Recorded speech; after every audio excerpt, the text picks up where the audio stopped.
This is the MeatEater podcast coming at you shirtless, severely bug-bitten, and in my case, underwearless. We hunt the MeatEater podcast. You can't predict anything. The MeatEater podcast is brought to you by First Light. Whether you're checking trail cams, hanging deer stands, or scouting for elk, First Light has performance apparel to support every hunter in every environment. Check it out at firstlight.com. FIRSTLITE.com. Joined today by U.S. Fish and Wildlife Undercover Agent retired, right? Retired. When you came in, I yes. told you don't look retired. Yes, retired, but I wouldn't call myself an undercover agent. Well, that's what Corinne called you. Oh, all right. Okay. Special agent. Straight up special U.S. agent. Fish and Wildlife Special Agent. Yeah. Ed Newcomer retired because, tell everybody why. I had no idea. Yeah, well, I've been retired for 2 years, and that's only because all federal agents have to retire when they turn 57. So I hit mandatory retirement, and I was There's out. no old federal agent. There are some exceptions occasionally, like if somebody's working on a particular case or something, they may extend their retirement so they can finish up that case. I see. But it's rare, yeah. And you got to come in before 37, you said, right? Yeah, you have to enter the academy honor before your 37th So it's not birthday. like you can do it as like a second, like you have a career and then have another career doing what you did. Well, I guess you did, That's yeah. what I did, but it was close. Yeah. I became a federal agent. I arrived at the Federal Law Enforcement Academy literally about 3 weeks before I turned 37. So I just made it. Yeah. Yeah. And now you're retired. Yeah. It's kind of nice, except Dude, I'm so jealous, man. the problem is, you got a pretty good gig. Not as good as you got. Well, Unless you're broke. I'll tell you what, being a special agent, most agents I know go right to mandatory retirement because they love it. They love their job. Being a federal agent is awesome, but being a special agent for U.S. Fish and Wildlife Service is 10 times awesome. My identity was so tied up in my badge. Oh. It was hard to retire. Is that right? Yeah, it hurt. It hurt. And I'm very jealous of the people I know who are still agents because I talk to them and I'm like, oh, that sounds like fun. I want to do that. Really? So you miss it? Oh, totally. Yeah, every day. That's why it's fun to come talk about it with people like you because it's just fun for me to reminisce, and I like making sure people know that these agents are out there and they're doing a really good job and they're working their asses off for people. But it sounds like, look, just reading from the notes, that a lot of people are interested in that job. Yeah, we get. I was never involved in the hiring process when we would hire the national agents, but I was always told by people at headquarters we'd get, normally when we have a class of new agents, it's maybe 30 to 35 agents at a time that go through the academy. And for those 35 seats, easily 3,000 plus applicants, easily more. Sometimes they just cut it off because they get too many and it becomes a burden for the, managers to go through all the applicants to find the gems. Yeah, you work with wildlife, carry a gun. Yeah. And is a nice gold badge with a buff badge? It's got a fish and a duck on it. It's pretty awesome. Is that part of the reason that you didn't start that job until 37 years of age? Yeah. So it totally, this is totally straight up. I came out of law school interested in the job. I went to law school and I thought, okay, Did you finish law school? Oh, yeah. Yeah. Law degree, great background to be a federal agent, law enforcement in general.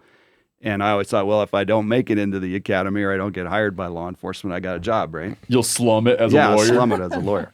But, so I started applying pretty much as soon as I came out of law school. And what age was that? Well, let's see, 26, you come out? Yeah, I graduated from law school at 26. So I applied the first time there were openings. So total, I applied 4 times before I got hired. Did you do the bar exam? Oh, yeah. Yeah, I'm So admitted you're a full-on lawyer. Yeah, I was admitted in 2 states, Washington and Colorado. And I practiced law for 10 years, kind of accidentally, because I was waiting to get hired by the Fish and Wildlife Service. Are there a lot of agents who are lawyers? Not a lot. There are some.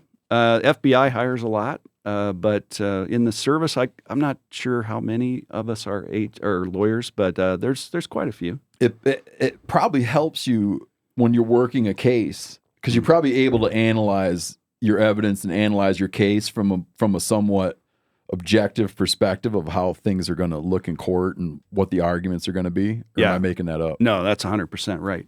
When I did practice law, I was a prosecutor. And so what I kept seeing was, I'm limited to what the detectives are bringing me. So whatever they do in their investigation, they give me their report, and that's what I have to go with, right?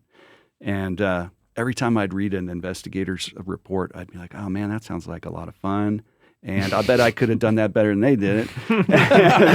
and so when I became an agent, I kind of brought that prosecutor background with me. And I kind of knew, all right, as I'm building the case against bad guys, this is what the prosecutor's going to want. This is what they're going to need. This is what a jury's going to need to hear.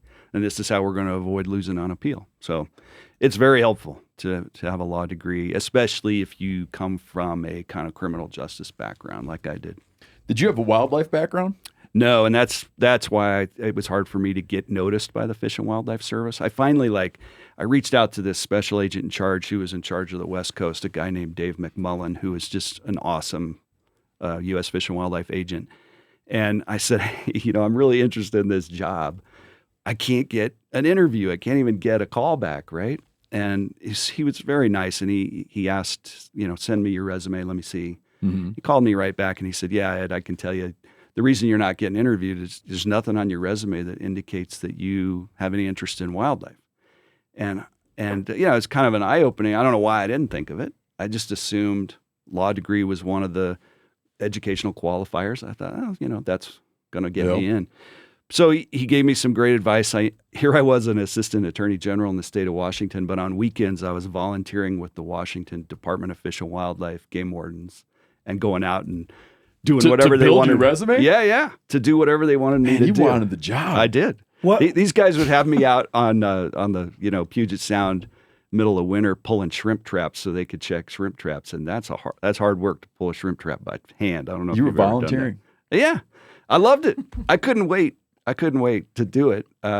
We've all volunteered to pull a few shrimp traps out of the depths. For I realize that sounds funny, don't it? Because most people pay to go pull shrimp pots. Like you've got to buy your license and everything. What made you want the job in the first place? Like as a kid, were you into wildlife and hunting and fishing, or? I don't hunt. I fished before, but I never got into hunting. You just like nature and wildlife. Yeah, grew up in Denver, and so my dad, mom took us camping up to the mountains all the time, and I love it.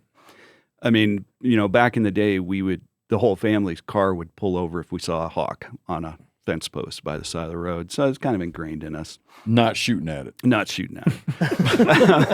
But and then that's the first thing I want to get into. Yeah, oh sure. Because this is the thing, Corinne. Like the hawks. I got to tell you, the hawks, but Corinne.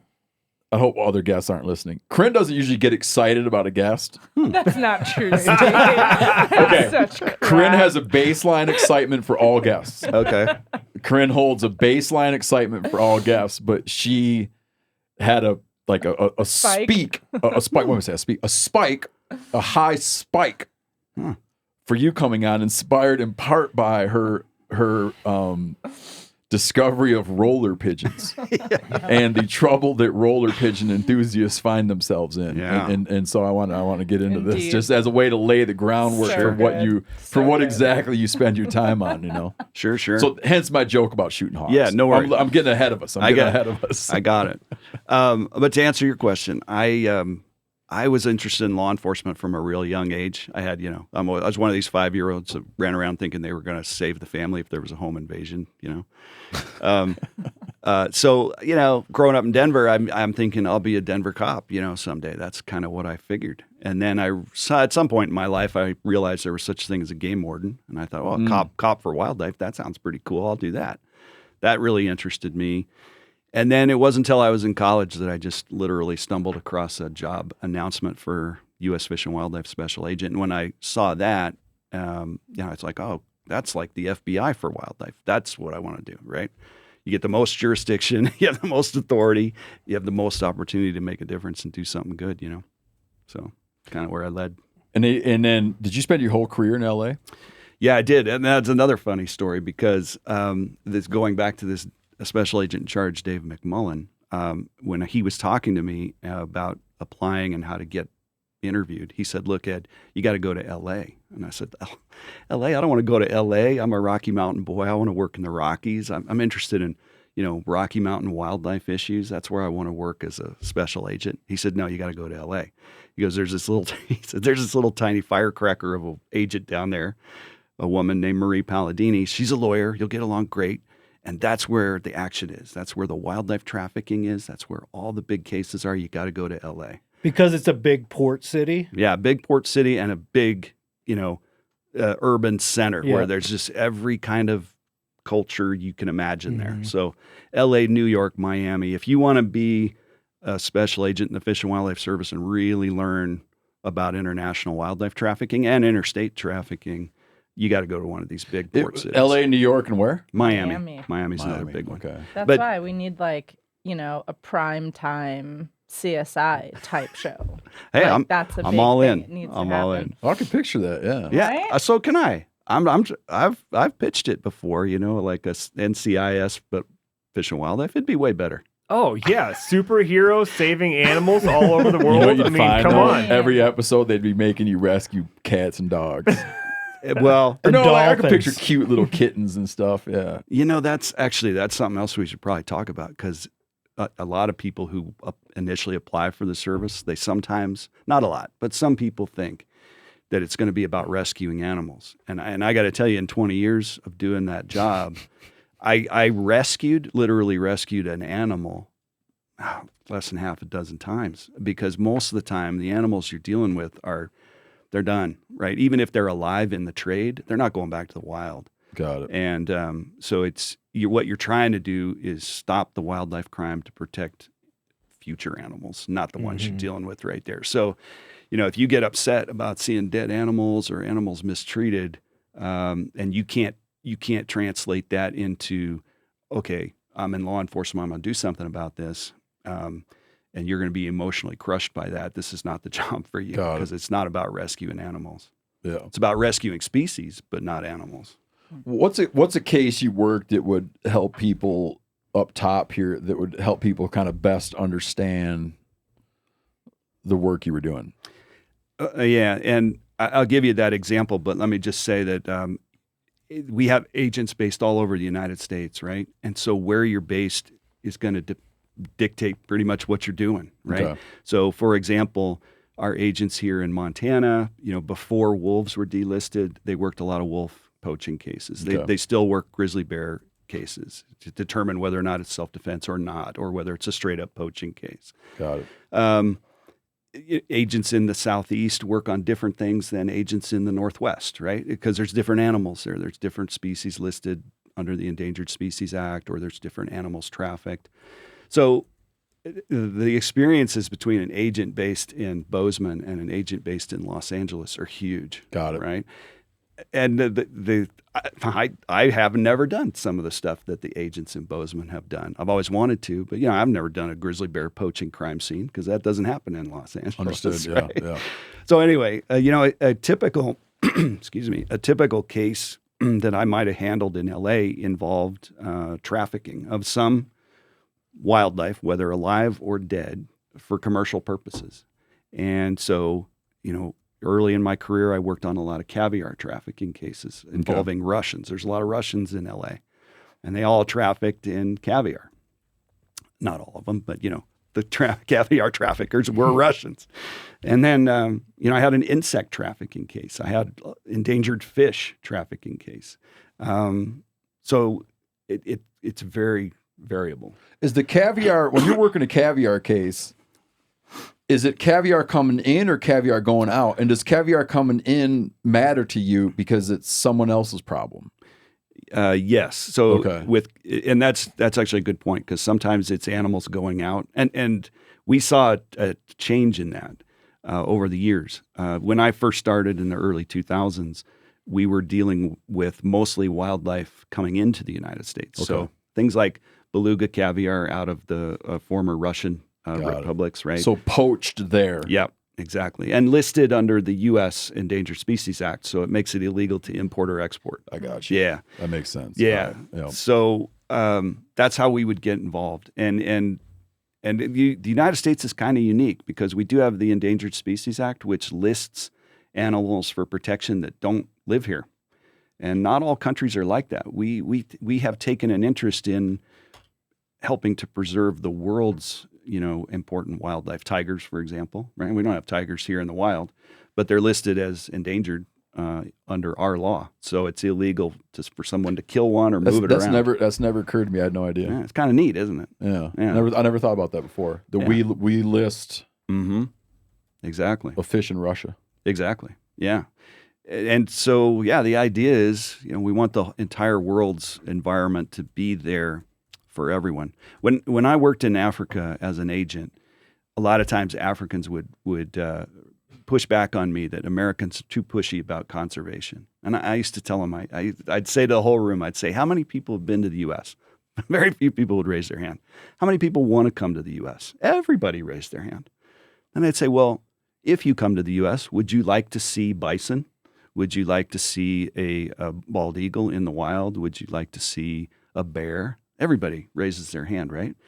Same thing if I ask all you guys, hey, you want to go to Africa and see some lions? Yeah, we'd all be on a plane tomorrow, right? Mm-hmm. So we want other countries in the world to protect their wildlife so that we Americans can go there and spend money to see it, hunt it, whatever. But we want them to protect that stuff, so we can go. But we're going to protect it here in the U.S. so people from other countries can come spend money in the U.S. and see it. And it's just, I think everybody in this room probably appreciates that wildlife has an intrinsic value, right? It's just something we enjoy seeing, stalking, trapping, hunting, whatever you do, right? But we want it to stay there. We don't want to use it up. We want it to be there. So Fish and Wildlife plays a really important role in making sure that species around the world remain wild for us, all of us. Excuse me, I was going to cough for a minute. Tell me about a roller pigeon, which I had never heard of before. Yeah, so a roller pigeon it's not a wild animal, it's a domestic pigeon. Looks just like the pigeon you'd see at the McDonald's parking lot, really. Mm-hmm. But they come from Birmingham, England, originally, and all roller pigeons are descendants of the original Birmingham Rollers. And what they are really is a bird that's bred to have a seizure in flight. And telling dude, you. I have I've had a see? lot of conversations. I've had pet pigeons. I had never. This is totally new to me. yeah. Really? It was to me. There's a bird that, have that has a seizure synchronized in the air? synchronized seizures. Well, I know that I've told you my story that I shared with you before we started recording before. But I know we've had the conversation. Not on the. I feel like we had it on the podcast about these pigeons. Listen, if Is someone there told another me, name for them other than roller pigeons? There's a different type of pigeon called a tumbler, but the tumbler really does its tumbling on the ground, which is kind of weird. But no, the ones that roll in flight, they're rollers. what do you mean they're having a seizure? So that's the only way I can describe it, is that while they're flying, if you're watching them, and the guys and gals who are involved in the roller pigeon hobby would disagree with me. They would say, we train them to do that. They don't train them to do that, okay? They give them a little piece of corn. Jump. There's no way they're training Seizure. these birds. No, they're breeding them to have this behavior. And if you watch them, they'll fly. When a roller pigeon hobbyist or competitor is flying their birds, they fly in a kit, and a kit is about 15 birds. And they fly in an orbit above your property. You let them out, and you let them out when they're hungry, so they fly, but they're not going anywhere because they're going to come back and get fed. And they fly in an orbit together. And usually when they make either a right or a left-hand turn, the lead bird, there's usually a leader out in the front, will have a seizure. That's the only way to describe it. They whip their heads back, their wings lock up, and they arch their backs and they start to flip backwards. And what I think is going on is I think that you breed the leader to have a seizure on a right or a left-hand turn. The other birds you breed to have seizures when they see the leader have a seizure. And that's how complicated it can get. And these guys are very sophisticated about how they breed. And to win a competition, if all of us in this room were in a competition, for me to win, my birds need to fly together in that kit, and they need to roll together as a like group. a synchronized Yeah. seizure. So it looks like a waterfall. Yeah, it looks like a waterfall. It's really cool. And the trick, of course, is you got to make sure they recover before they hit the ground because they'll kill themselves. And so a lot of birds die because they hit the ground or they hit a building before they recover from their little seizure. So how long does a normal seizure or the fall last? Seconds. Okay, that's what I remember. Just a few when I saw seconds. it. Yeah. I mean, But it looks neat, right? It kind of looks like a waterfall if they're doing it right. Yeah, I mean, it was beautiful. I don't know how to describe It's it. I don't not know if it was beautiful, really, but it's just weird. Yeah, I mean, you're like, wow, I didn't know that could Exactly. as a thing. That's a thing. And then they're graded based on how well they roll. And then this thing's a world competition. There's something called the World Cup. And if you win the World Cup, you can sell your pigeons to other, they're good breeders, right? Because you've got high quality rollers. So you can then start selling the birds that you breed as breeders to other people who want to compete and have this status. how much money is in that? Like, They don't make any money in the competitions. They make money selling their birds. Okay. Yeah. So this is a status thing. You want to be the World Cup champion as a status deal. In the U.S., what is the roller capital? You like the city? Yeah, like where is it big? It's big in all over. It's kind of interesting. It's big in inner city L.A. Mike Tyson has roller pigeons. He's into. See, I knew roller he was a pigeons. pigeon fancier. Oh, he's roller pigeons. Yeah, he's into rollers. we're gonna go down a deep rabbit hole. Downtown New York City on the roofs of houses, you'll see a roller pigeon setups. But when I see Montana. Pigeon Keeper, what was that movie with Forrest Whitaker? He had pigeons. Phil? Nope, I don't got you on this. Come on, dude. It's got the word ghost in it. Ghost Dog. Wasn't that it? Forrest Whitaker. The what's his name? Yeah, got Yeah, famous. Ghost Dog, Jim The Way Jarmusch? of the Samurai. Got famous from the Crying Game. The Way of the Samurai. No. Ghost Dog. Yeah. Yeah. So if you see a pigeon fancier, I always called them pigeon fanciers because I didn't know about this whole other aspect to it. Yeah. Are they mostly roller people, or are there other kinds of pigeon fanciers? Lots of other kind of pigeons. Okay. There's homing pigeons. There's these decorative pigeons you see maybe at the National Western Stock Show down in Denver. Yep. That kind of stuff. So let's get into how roller pigeon enthusiasts have gotten in trouble. I was going to say, selling their good rollers is legal, Yes. correct? Yeah. But what part of rolling pigeon fanciers, their activity is not? Yeah. it's Where 'cause- do you get involved? How does a Fish and Wildlife agent get involved?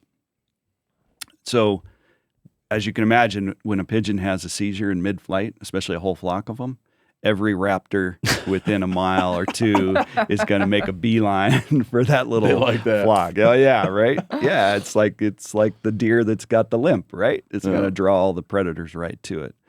So yeah, hawks and falcons, particularly juveniles, like juvenile Cooper hawks, juvenile red tails that are learning to hunt anyway. They go right for these. They just set up shop. Oh, totally. And yeah, they can come in and take out your best birds. And so these guys get really annoyed that the hawks come in and kill their roller pigeons. So they start killing hawks. And honestly, homing pigeon fanatics, and there's big money in homing pigeon competitions. They kill hawks too. And in fact, that's how I got onto this whole roller pigeon deal. Is What about peregrine pigeon. falcons? Because they're in big urban areas now too. Same, because especially since they hunt on the fly, they go after roller pigeons real good. So it just depends on what hawks are in the area. Cooper's hawks are also aerial hunters, so they're more common than the peregrine. Yep. But yeah, peregrines get involved in this as well, and that's how U.S. Fish and Wildlife Service agent gets involved. Because of course, all raptors are protected by the Migratory Bird Treaty Act. It's pretty straightforward. You kill a raptor, and you're violating the MBTA. So tell me exactly how this would flow to you. Yeah. So Like what happens that you become aware of, right? Yeah. So what happens with me is I'm working in Los Angeles, and I'm doing my job as an agent, so I'm pretty well connected, like with the wildlife rehab places, and I've got sources around. Somebody calls me and says, "Hey, we got an injured Cooper's hawk came into our rehabilitation center, and it's got a gunshot wound." So that piques my interest because that's illegal. And normally this would be a fairly low priority case for the Fish and Wildlife Service in LA, because we're working on wildlife trafficking cases, organized criminal activity ongoing, right, involving a lot of money and wildlife. But so happens I had nothing going on that day, and I felt like getting out of the office. So I said, hey, I'll come up and take a look. So I drive up to North LA, that's part of the LA that's burning right now, and I find out when I get there, there's another hawk showed up in this same guy's front yard dead. Another bullet wound. So I actually treated it like a crime scene. And You traced the hawk with chalk? What had they been shot with? Not quite that bad. What had they been shot with? Like a shotgun or? So these were 22 caliber pellets, pump action pellets. Oh. Which interestingly can be traced through ballistics. Yeah. No. They come out of a rifled barrel, so they leave marks on those 22 caliber pellets. If it's a pump action rifled barrel, which the good ones are. Sure. Yeah. So, but they do use shotguns, and they also will use if they use a shotgun, they like to use subsonic rounds. Some of them will put these sound dampeners, these huge long barrels on the end of it. That gun was called a Metro gun, I think. Did you ever hear of a Metro gun? Yeah, it's like a extra barrel you attach to an 870, and it's about 4.5 feet long. So you end up with this insanely long 870. But yeah, it quiets it down. They're shooting them perched, not when they. No, they'll get them on the fly with the shotguns. Yeah, with the pellet guns, they'll do it perched. Yeah, they'll wait for them. A lot of times, particularly Cooper's hawks, they'll come sit right on the pigeon fanciers' lofts, and they'll just walk back and forth, and it's easy pickings. So I didn't do the chalk around the dead bird, but what I did do was I canvassed the neighborhood. I went and started knocking on doors and just asking questions of neighbors who happened to be home. And what would be a question you'd ask? You do the classic federal agent flip of your credentials, and you identify yourself. You tell them you're investigating a possible wildlife crime in their neighborhood. That gets their interest. They want to hear more. And you start telling them that, you're investigating some hawks being killed, and you explain the MBTA, because nobody has heard about the MBTA. Explain that it's illegal to kill hawks. And then, if you got the bad guy's house, you're going to get a certain reaction, and you're going to know. But most of the time, people are very shocked, very concerned that somebody's shooting in their neighborhood in LA, and they love hawks. They don't want to see hawks killed. And inevitably, as happened in that investigation, some people started to tell me, oh, yeah, every once in a while I hear these loud pops. I don't know where they're coming from. One lady told me she found a big bird dead in her yard with big yellow feet. I'm like, well, that was probably that's probably a hawk. So I knew I'm in an area, right? And finally, I get to a house, and I'm like, well, tell me about your neighbors, right? And she points to all the houses around. Well, he's a realtor, he's a police officer, whatever. She finally comes to this guy's house. She points to this house and says, well, that guy, he loves birds. He wouldn't do it. And I said, what do you mean he loves birds? Oh, he's got lots of pigeons. I was like, okay. I had my suspect's house now, right? So it turns out I go interview that guy, and his name was Marty, and he was a racing pigeon fanatic. So this guy actually made big money, like $10,000+ a time on a race if he won. Sometimes those races can be like $50,000 if you win a Is that Homer like race. Illegal gambling kind of money, or is it? No, not necessarily. It's like a pot sort of a yeah. thing. Yeah, there's a pot. So he vibed real bad and asked me if I was armed, gave me all the red flag creepy things. But in the end, I actually got him to confess that he did kill hawks. So easy conviction on that. He confessed. He pled guilty. But the more I thought about it, the more it nagged at me that, okay, there's a lot of pigeon fanciers around the country. And if this guy is motivated to kill hawks, probably some other ones are. So I just started digging. And I realized it'd be really difficult to infiltrate. The best way to get these guys is to do some type of undercover work. And you characterized me as an undercover agent when you introduced me. We don't talk like that, really. But I did a lot of undercover work during my career, middle part of my career in particular, a lot. And this was one of the big cases I ended up doing. And I found that there was these group of roller pigeon guys operating in LA as a fairly large group associated with the National Birmingham Roller Club, the NBRC. And in fact, the president of the NBRC lived in LA. So I really just started to ingratiate myself with these guys online and ask a lot of questions. Said I wanted to get into it. Okay. I got invited. Yeah, got invited in to learn about the hobby and get involved. How long did it take before you were introduced to the Raptor control? Shockingly, it was very quick. Yeah, I mean, I got invited to go to some pigeon shows that they have where they show off their birds. They buy and sell the good breeders. They show equipment, and funny enough, I had an undercover persona all set up. I'd already been doing undercover work by that time, but I obviously did not use the name Newcomer. But I ended up on one of their web pages with a photo with me with a bunch of these guys who I ended up arresting a year and a half later. And on the little caption down below, it says, the Inner City Roller Club welcomes a newcomer to the group. And we put that up on the bulletin board in the office there. It was kind of nice. But at first you're like, shit, they found out. Exactly. Yeah. Whenever you see my identity. Yeah, you see your name in print. It's like, wait, the context is correct. Okay. It's not capitalized. Yeah, exactly. So, but at that very first, meet that I went to, I saw this funny looking cage sitting there. And I knew immediately it was a goshawk trap because I knew what these things looked like. And there's this guy selling a goshawk trap for $100. So of course I go up and I'm like, what's this cage for? I'm trying to get into this hobby. I don't know. What do you use this for?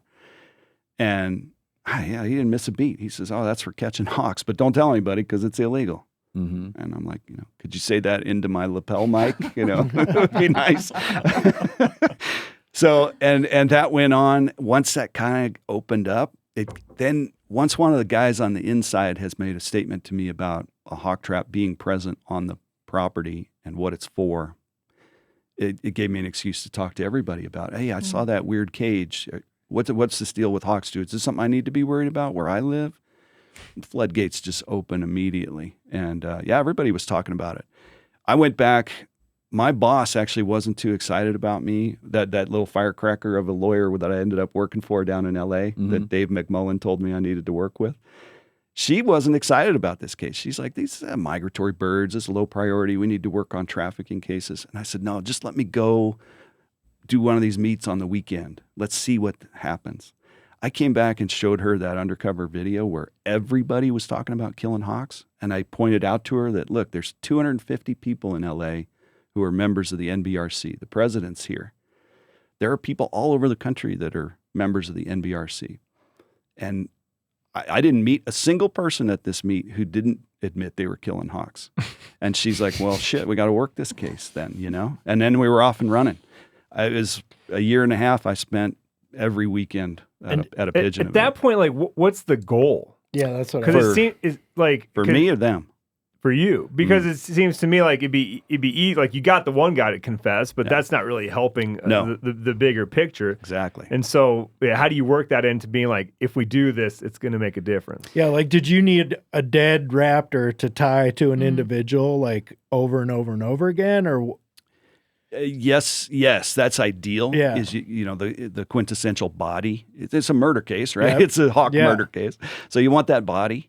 But you don't necessarily need it because attempt to do these things is also a violation. Mm-hmm. But what you got to get past is their ability to create reasonable doubt by saying that trap is used for something else, right? It's used to trap raccoons or whatever. So you got, if you're going to go for the attempt, you got to prove that they know that they're trying to catch a hawk. And so you got to do that undercover work, get those admissions on tape. And so the goal here is, with that first case I did with the guy, the racer, Marty, it was a misdemeanor violation. He didn't get arrested. He basically paid a ticket, right? Mm-hmm. And it was a big fine, but it didn't get in the paper. Like what kind of amount? I think he paid, it's about $5,000, I think. It was a pretty good fine. Okay. But and the word never spread from him to his friends, maybe, but it doesn't get out in the bigger community that, what happens then is all his buddies say, well, you idiot, you shouldn't have admitted you did it. Mm-hmm. And too bad Marty got caught. I'm not going to get caught, right? So what you want is deterrence, and you got to deter people. And the best way to do that is to catch a lot of people. And then catching a lot of people catches the attention of the media. and that tends to get the word out. Public shaming. Public shaming. Yeah, we didn't use those terms, but yeah, that's what it is, really. And that's effective. It's really effective. So, Abraham Lincoln said something that I love, and that is that the law without enforcement is simply good advice. And if people don't know you're out there enforcing the law and you're catching people, it's just advice then. What prevents the cage guy from saying, in the end, he says, well, what I didn't tell you is I just relocate him. So maybe you can get me, maybe it's like illegal possession, but I didn't kill it. Right. You don't know that I killed it. Right. I forgot to say I just move him away and let him go. So yeah, I possessed it for a minute, but that was it. Yeah, and some of them did try that. But the way the MBTA, the Migratory Bird Treaty Act, is written is it's illegal to catch them. It doesn't matter. If you want to catch one and relocate it, you have to have a permit from the U.S. Fish and Wildlife Service. So that didn't necessarily get them out of it, but it would have been good jury sympathy, right? But there were some of these guys actually told me. I'd ask them. I'd say, well, what do you do with it after you catch it in this trap? Oh. And a lot of them told me, don't release them because hawks will learn to not go in a goshawk trap. And so if you release a hawk, it's just going to set your fellow roller pigeon guys up to have a nightmare because they're going to have a hawk preying on their pigeons that you can't catch. In the business, you know what we call that? Trap shot. Yeah. Well, that's true, right? Animals aren't dumb. Yeah. So let's see, where were we on this? So I get into these clubs and basically presented myself as somebody who was interested in getting involved. They did kind of check me out a little bit. They wanted to know where I lived. And we had to have the cover was pretty good on that case because these guys were dangerous. Some of these guys lived in South Central LA, right there. I mean, and I was the only white guy at some of these meetings. And a lot of them, we'd run there anytime I could, figure out who they were, we'd run them. A lot of them had felony convictions for assaults, gun crimes, drug crimes. One guy in the middle of the investigation comes up with a warrant for gang rape out of LA County. And that's what I was going to ask you earlier. Like we've had game wardens on that have told us like poaching cases will often lead to like larger other, criminal activity. Did you run into that a lot? Yeah, absolutely. Especially when you've got more organized, criminal activity going on. If you're talking about somebody who has 2 or 3 extra trout or, whatever, kills a buck when they shouldn't have, whatever. That's kind of a one-off. But if you got somebody systematically involved in committing crimes, there's a couple things that people will kill you for or hurt you for. 3 things I always say. One is to protect their liberty, and the other is to protect their money, right? And to protect their house. And when they are involved in an ongoing criminal activity, you're going to, as a law enforcement officer, you're endangering all 3 of those things for them. You're going to take their money, potentially their revenue source. You're probably going to do a search warrant on their house, and they definitely think their liberty's at stake. And those are the things that make people really dangerous. Yeah. So. So we didn't take any chances with these guys. In fact, every time I'd come in on a Monday morning after meeting with them, my boss would kind of shake her head and say, "This is too dangerous. We need to take this down." I'm like, "No, we got to go farther. We got to catch more of these guys. We need more." And then a really crazy thing happened. I happened to be up in Oregon for a firearms qualification and defensive tactics training because at the time, Oregon, Washington, California, Idaho, we're all part of the same region. So we'd get together as agents for training and stuff. And I'm up there and I'm literally wrestling around on the ground with an agent named Dirk Hoy, who was based up in Portland. And we're resting in between doing some ground fighting. And I'm like, "What are you working on, Dirk?" And he goes, "Oh, I got the weirdest case. I'm working on this case involving these pigeons that flip backwards." I couldn't believe it. I mean, literally here I am in the prone position with Dirk between my legs and he's telling me this. And I'm like, I'm doing the same thing. And from that moment forward, Dirk and I started to collaborate and we realized he was investigating members of the National Birmingham Roller Club up in Oregon and Washington and Idaho and Montana. And here I was investigating the guys in Southern California. For the same thing, though. Same exact thing. They were doing exactly the same wide thing. network. And because it was getting around among the club, here's the best way to kill hawks. These guys were sending each other schematics on how to build traps. They were talking about the best way to shoot, how to poison, how to drown. I mean, Really? oh yeah, they were giving each other. Once we really got into it, the culpability here was just through the roof. You know, if you would have embedded yourself with cottontail rabbit hunters in the 60s, You would have made some good cases.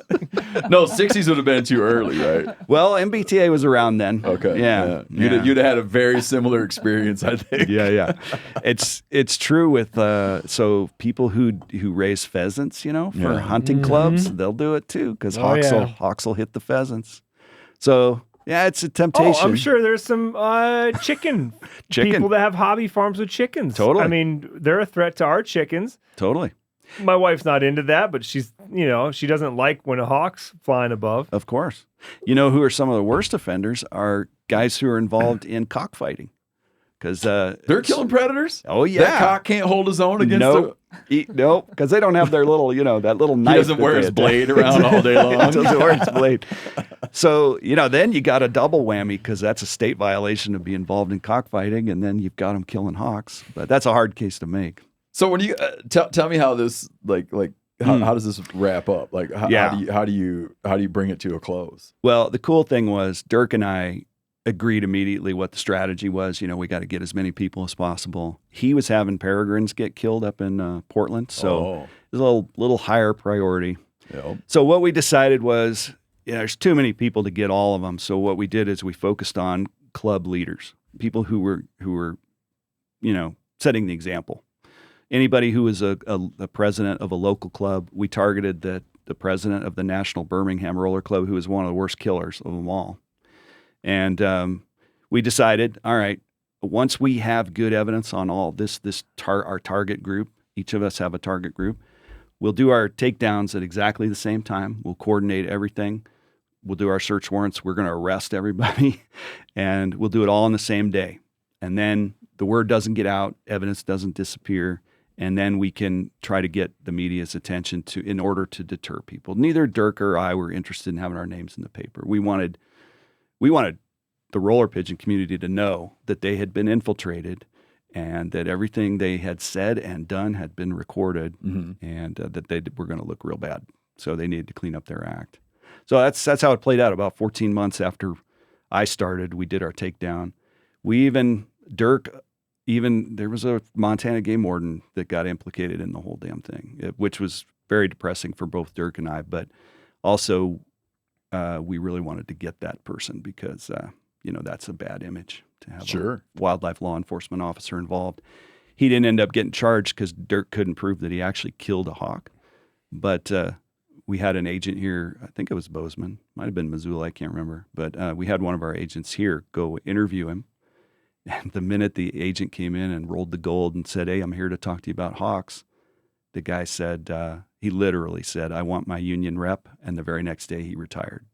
Oh. Yeah. So that's pretty damning right there, right? But he didn't end up getting charged because Dirk just couldn't prove that he'd actually killed a hawk. But it was just obvious he was involved.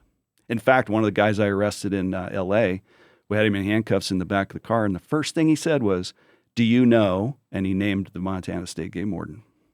Yeah, hoping that would get him out of it. Yeah, and let me just say, it's Montana Game and Fish, right? Isn't it? Fish, Wildlife, and Parks. Yeah. Okay, they've changed their name since okay. It's like I can never remember. It's been FWP for a long time. Has it? Yeah. I can never Colorado remember. changed their name a few years ago. Colorado changed it. It always confuses me, so I can never remember. But to their credit, they were awesome. They were not interested in having an officer in their ranks who had, violated the law. So they were very cooperative, and they were very glad to see him go. So, that's good news. How many arrests did you guys make? I ended up arresting 7 people in L.A. I can't remember how many Dirk got up here in Oregon and Washington, but it was a good case, and made a lot of attention. And the thing I really was proud of is that it empowered the people in the roller pigeon community who were opposed to hawk killing, who often had been kind of shouted down and bullied. It gave them a voice to come out and say, we told you guys, we got to stop this. And so it was good. And the best part is, even today, if you go on the roller pigeon chat rooms and email groups or whatever, you'll see somebody's like, Well, I'm pretty sure there was an undercover agent at that last fly. Oh, really? Yeah. And there very well could have been, but that's the ideal situation, right? You always want them looking over their shoulder like, oh crap, those fit.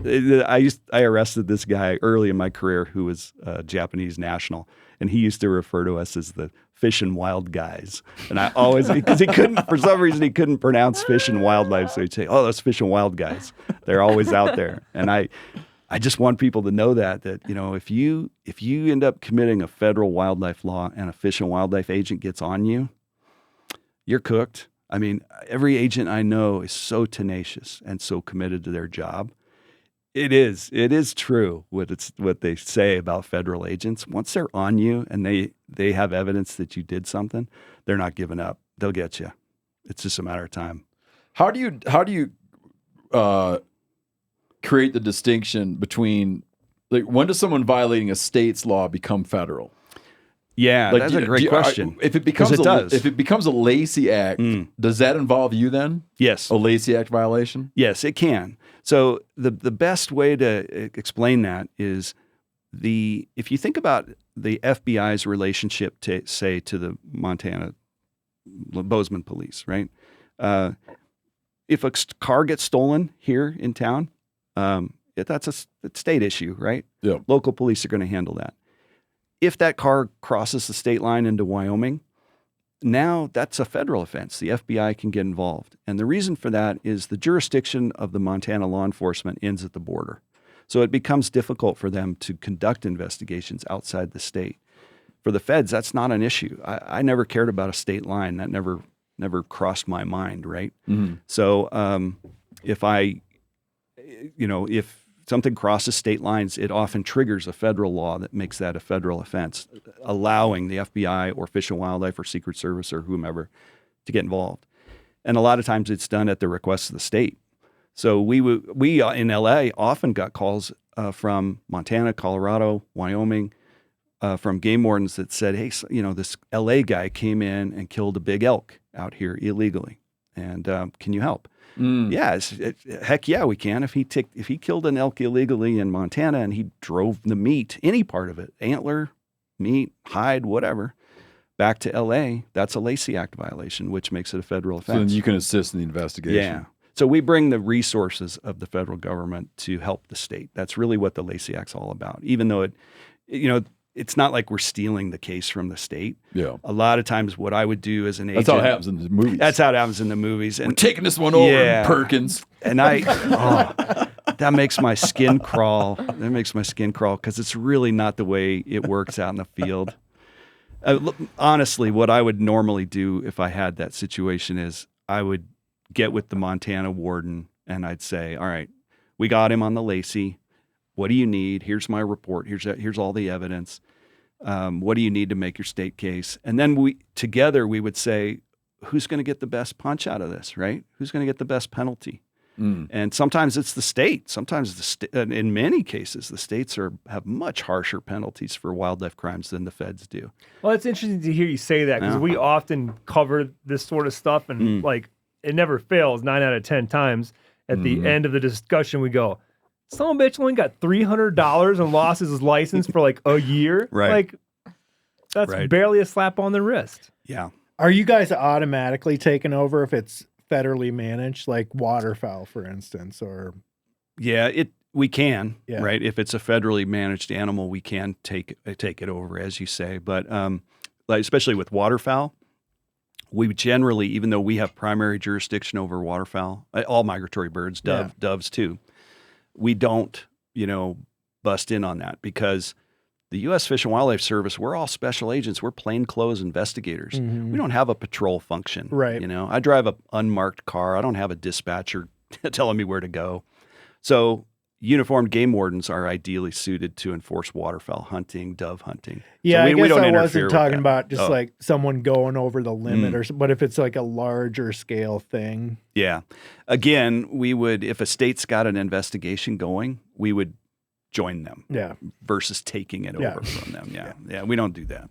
It's not cool. Did you ever work any cases that involved people in the restaurant trade serving poached wildlife or serving illegally captured wildlife that was making its way into the restaurant trade?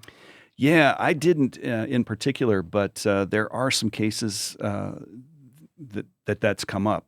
Even in LA, a lot of the Asian restaurants will serve wildlife that's taken, turtles in particular, reptiles, sometimes fish.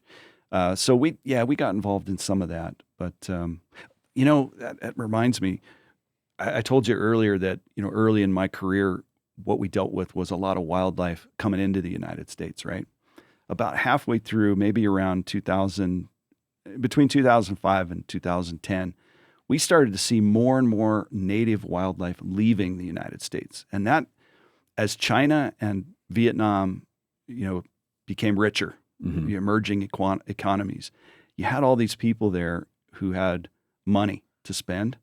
And so they started to spend it on exotic stuff. And wanting it alive and dead, both. Okay. Yeah, for the food trade and for the pet trade. So we started to see a lot of native animals leaving the United States, in particular reptiles. The turtle population in the southeastern United States has been absolutely decimated by the demand for turtle meat and pets in China and Vietnam. And it's become a big part of what the U.S. Fish and Wildlife Service does, is combating the trafficking of animals that are native to the U.S. or at least North America. Are black bear gallbladder still a thing? Because that's something like, as a hunter, we always always heard about it. You know? Did you know you used to not be able to in some states, maybe all states? There was rules you couldn't around. You couldn't possess You had to your leave it own on bear's gallbladder. Right? Yeah. Yeah. Like they changed it to be that you're allowed to have like one or something. I don't know. But it would be that you couldn't remove it from the field, Right. of even your own. I did know that. Okay, Yeah, and even now it's not legal to sell it, right? You could. that's correct. You could keep Yeah. it, but I you can't sell think it. some I don't know if it's even state or federal, but I remember reading somewhere that it was like if you legally harvest a bear and you legally tag your bear, you are allowed to, for whatever. There's no prohibition on you having it. Right. Right, you can't sell it, but at a time it was you couldn't have it You had even to in your leave 'em. possession. Right. Yeah. So ostensibly, if you had a whole ungutted bear in your possession in a truck, you were technically in possession of a gallbladder. Exactly. Okay. Yeah, it's kind of like having a loaded firearm in a truck, right? It's Yeah. like you're dead if you find that. It's a game Yeah. warden's going to get you for it. Yeah. It was like a per se violation. So how does something like that, or take like spotted cats, I don't know, whatever, jaguar hides, gallbladder, whatever the hell you know about, how does it flow from, people that are in the, in some rural area, you got some kid who's collecting turtles, right? Like, how does it flow and eventually wind up on a container ship? You know what I mean? Like who winds up being the kingpin or the sort of export agent on domestic wildlife? Like, what does it bottleneck through? Yeah, so it varies, of course, depending on the wildlife and who's interested in buying it, right? So but let me give you a classic example of this absolutely phenomenal case that our agents did on the East Coast. It was called Operation Broken Glass. Oh, elvers. Yes. Yeah, good for you. Yeah. Glass eels, right? That was an example where, for years, decades, generations even maybe, there's been a glass eel fishery on the East Coast. And it's But always isn't been, it? There's only a couple states where it's legal to harvest them, like Maine and somewhere else, I think. Yeah, and I'm not familiar with There's a limited legal harvest. Yeah. And just for listeners' sake, if you go to a sushi restaurant and you get unagi, okay, like smoked eel, that eel, they're raising and finishing those eels in Asia. They're sending the juveniles over, but they there. can't propagate them. Yeah. So basically, they're buying U.S. baby eels or glass eels or elvers. They're buying the babies in order to raise them and make a processed food item. Exactly. But it's so complicated to propagate them because they propagate out in the middle of the down like off of Bahamas, Sargasso Sea. Yeah, off of Bermuda and Sargasso Sea. So, and there's some legal trade, but it's augmented greatly with illegal harvest, correct? Hugely. Yeah. They're like salmon, right? They go from freshwater to saltwater, but Yeah, and glass eel, just for your listeners, you know, the reason it's called glass eel because they're almost see-through. Right? When they're young, they're just these little slippery things. So anyway, there's been a legal harvest of those allowed, but what happened was this increased demand, as you described in Asia, for the eels that are used in sushi restaurants. What happened was, it's the local guys who are skilled at catching, you know, elvers. And what happens is these Chinese guys were showing up in those communities, and they were going out to the different fish shops, asking to buy eels and offering absurdly high prices for Local them, right? fish shops. Yeah. Yeah, we're in the process of writing a book right now, and I did some. We're doing a thing about that. Cool. And it was something like $2,000 a pound for Yeah. elvers. Yeah, it's crazy. That's Or like gla- more than Holy shit. Yeah. sea cucumbers, I think. Yeah. Jeez.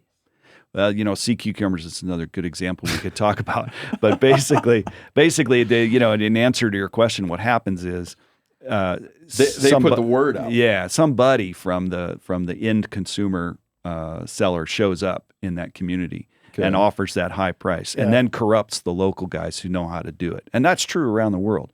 That's how it works with rhino horn in Africa. That's how it works with sea cucumbers in Mexico. It's always the end consumer seller. And I don't want to just say Chinese because I don't want to, you know, disparage Chinese. But right now, China is a huge consumer of wildlife. So we'll use China as the example. Somebody from China shows up that speaks English and starts offering a lot of money for whatever they're after. And it just snowballs and gets out of control. And the local people are corrupted. This guy, there's kind of various levels of kingpins. You might have the local East Coast guy who's the kingpin organizing 5 fishermen who are then giving him all the elvers. He sells them to the Chinese guy who's kind of a kingpin, but he's moving it on to the next guy. And eventually it gets on that container and it ends up over in China. But it's on a container with aerators and sophisticated. I mean, they're big. It's not like you're, you know, it's not like you're sending batteries. Yeah, or something. are you I mean, guys like, you got to involved- keep them alive. Yeah, man. yeah, that's hard. Are you guys involved with a lot of like inspections in port cities, like going on to ships, or do you have to have a reason to go look for stuff? No, Fish and Wildlife agents and inspectors. We have a uniformed division called the Inspection Division, and those are basically customs officers. Their authority is at the ports of entry. They look and act just like customs officers. They just wear a brown uniform. But we have full customs authority. Sometimes even U.S. Customs doesn't remember that Fish and Wildlife Service has full customs authority. So when I was an agent, I could show up at the airport and I could crack open any package I wanted. I could search any passenger I wanted. I could go through their luggage because the Lacey Act gives us customs authority. Yeah, it's kind of nice. Yeah. Let's go back to the Elvers thing for a minute. Yeah. If you are working a case like that, do you have sympathy on the locals who you use the word like corrupted? Is there ever an element of entrapment's not the right word, but like if you're going to someone, you know, who's hard on their, you know, hard up, and you make this offer to them, you know, $2,000, what is $2,000 a pound, right? Is that guy of interest to you, or are you mostly interested in the person who is recruiting, or would you naturally try to work that case to who is exporting?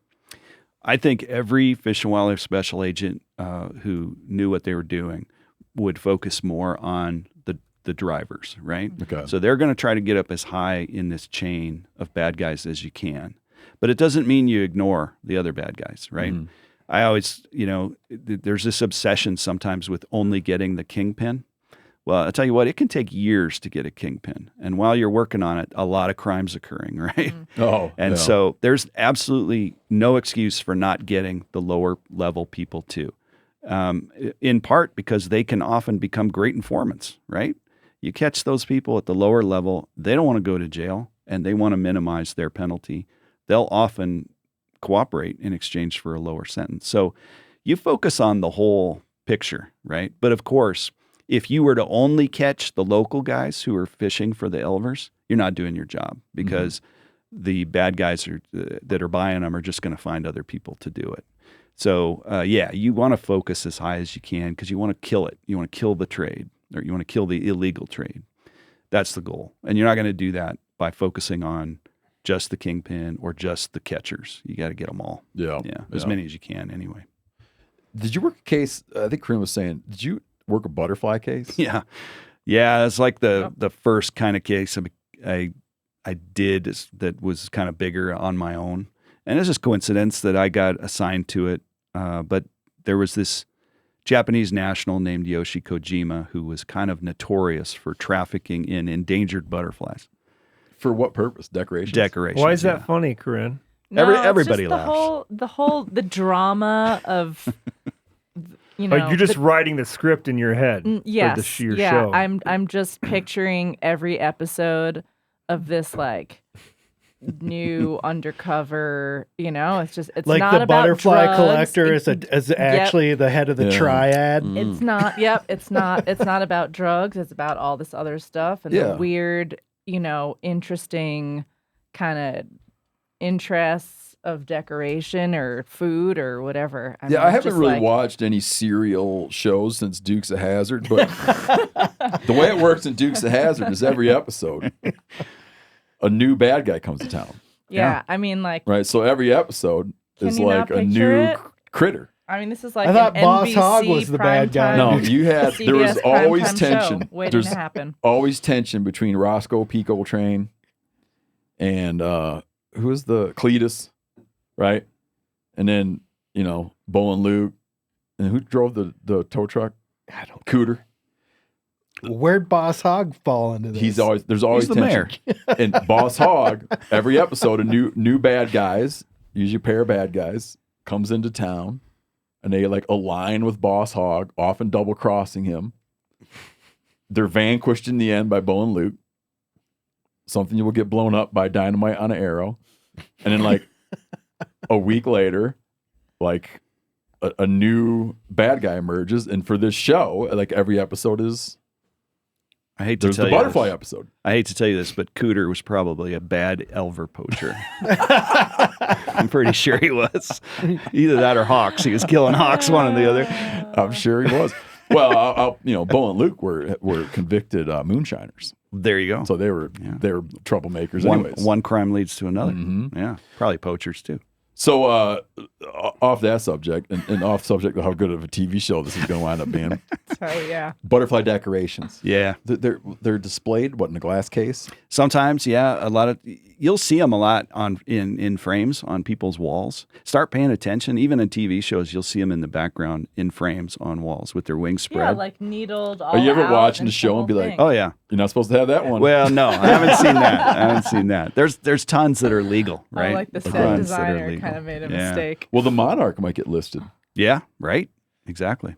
And a lot of times butterflies that are not a problem here, or not, when I say problem, I mean they're not valuable, they're not traded, are super valuable in other countries. Does it because there's like species that are classified as endangered here, and then there's like the International Union or something or other. Yeah. IUCN. So Okay, like the eels so- are listed by, I think, the ICU.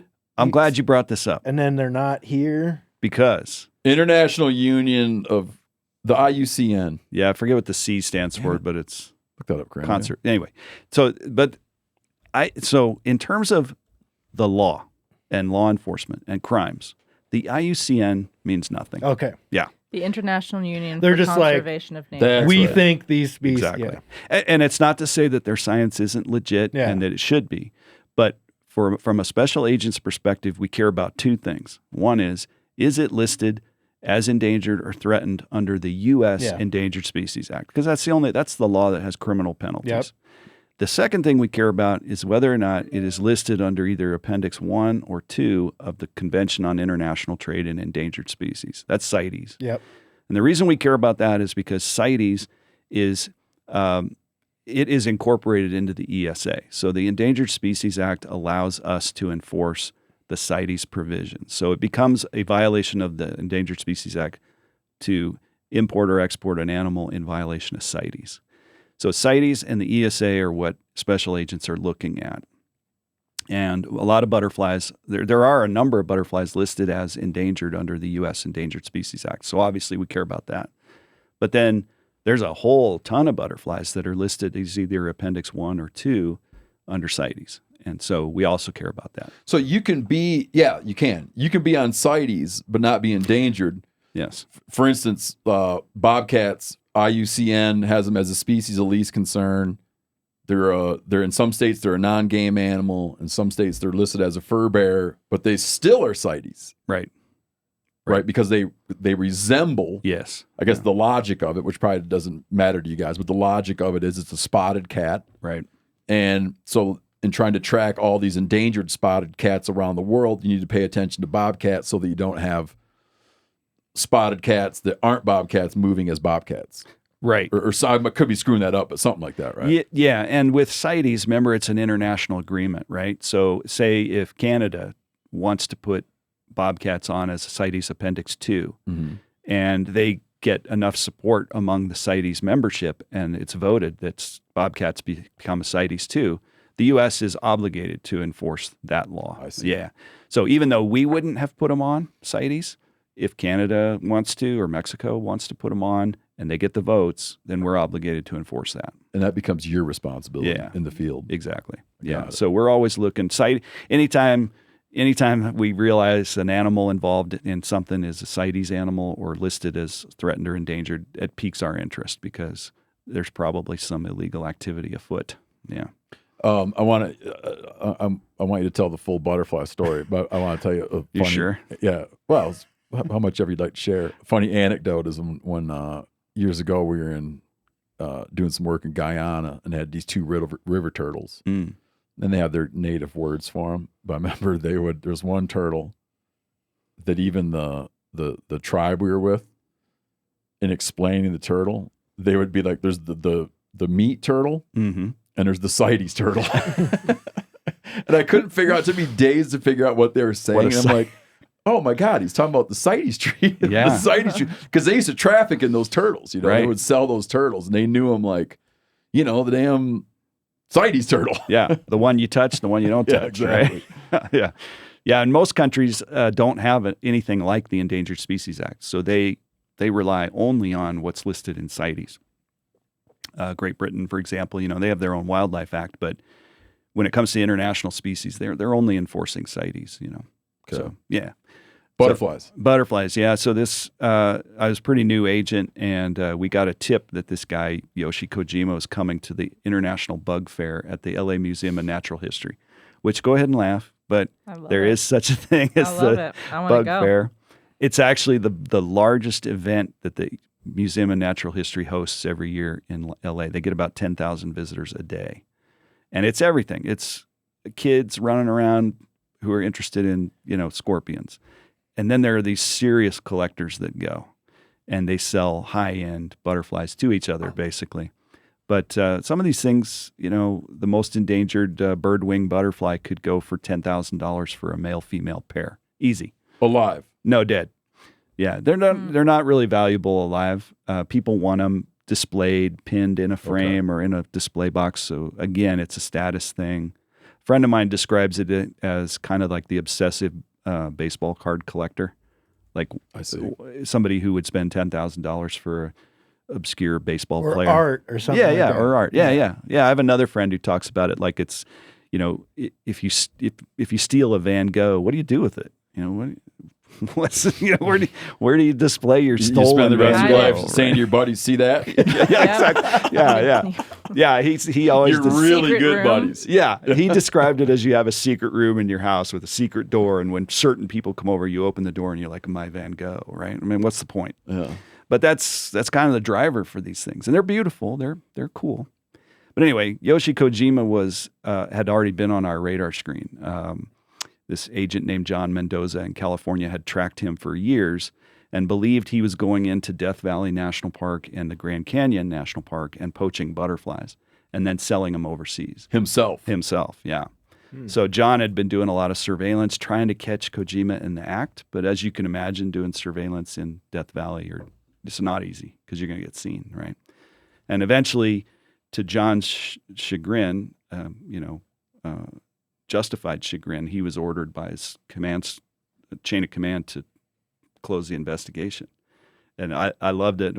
When I picked up the Kojima case, the first thing I did is I looked up John's old reports, and his closing line on that last report was awesome. You know, it's just like, you know, he just dimed out his supervisor. He's like, my supervisor ordered me to close this. Case closed. It's pretty sharp. For what reason? You know, didn't think it was a good enough priority. Didn't think it was going to succeed. Whatever. Okay. You know, 20 years ago and farther, there were still some agents around who didn't really understand why it was important to work on international trafficking cases. Didn't think it was important. Disagreed that it was important. Mm-hmm. So, you know, I don't know if that was the case there. Sure. It just happened. So the story was Kojima's coming into LA. We had an informant who we were working with, and my boss said, this is a great opportunity for you to work with an informant. You're going to go to the fair. The informant's going to make the contact. We're going to see if Kojima will admit to anything. Kind of see, right?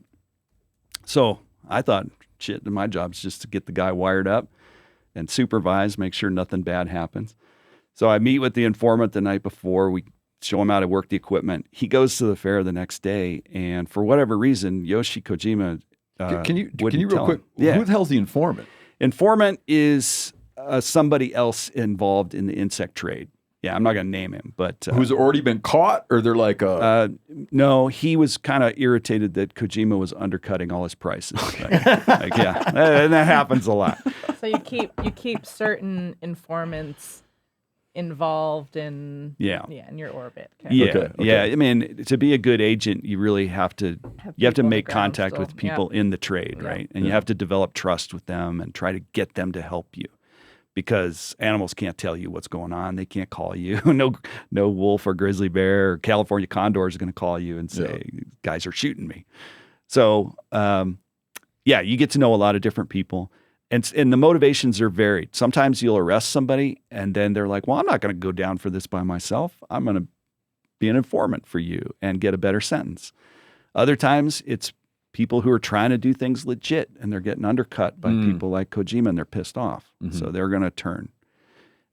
Sometimes the best people to go to are ex-wives, ex-girlfriends, ex-boyfriends, ex-husbands.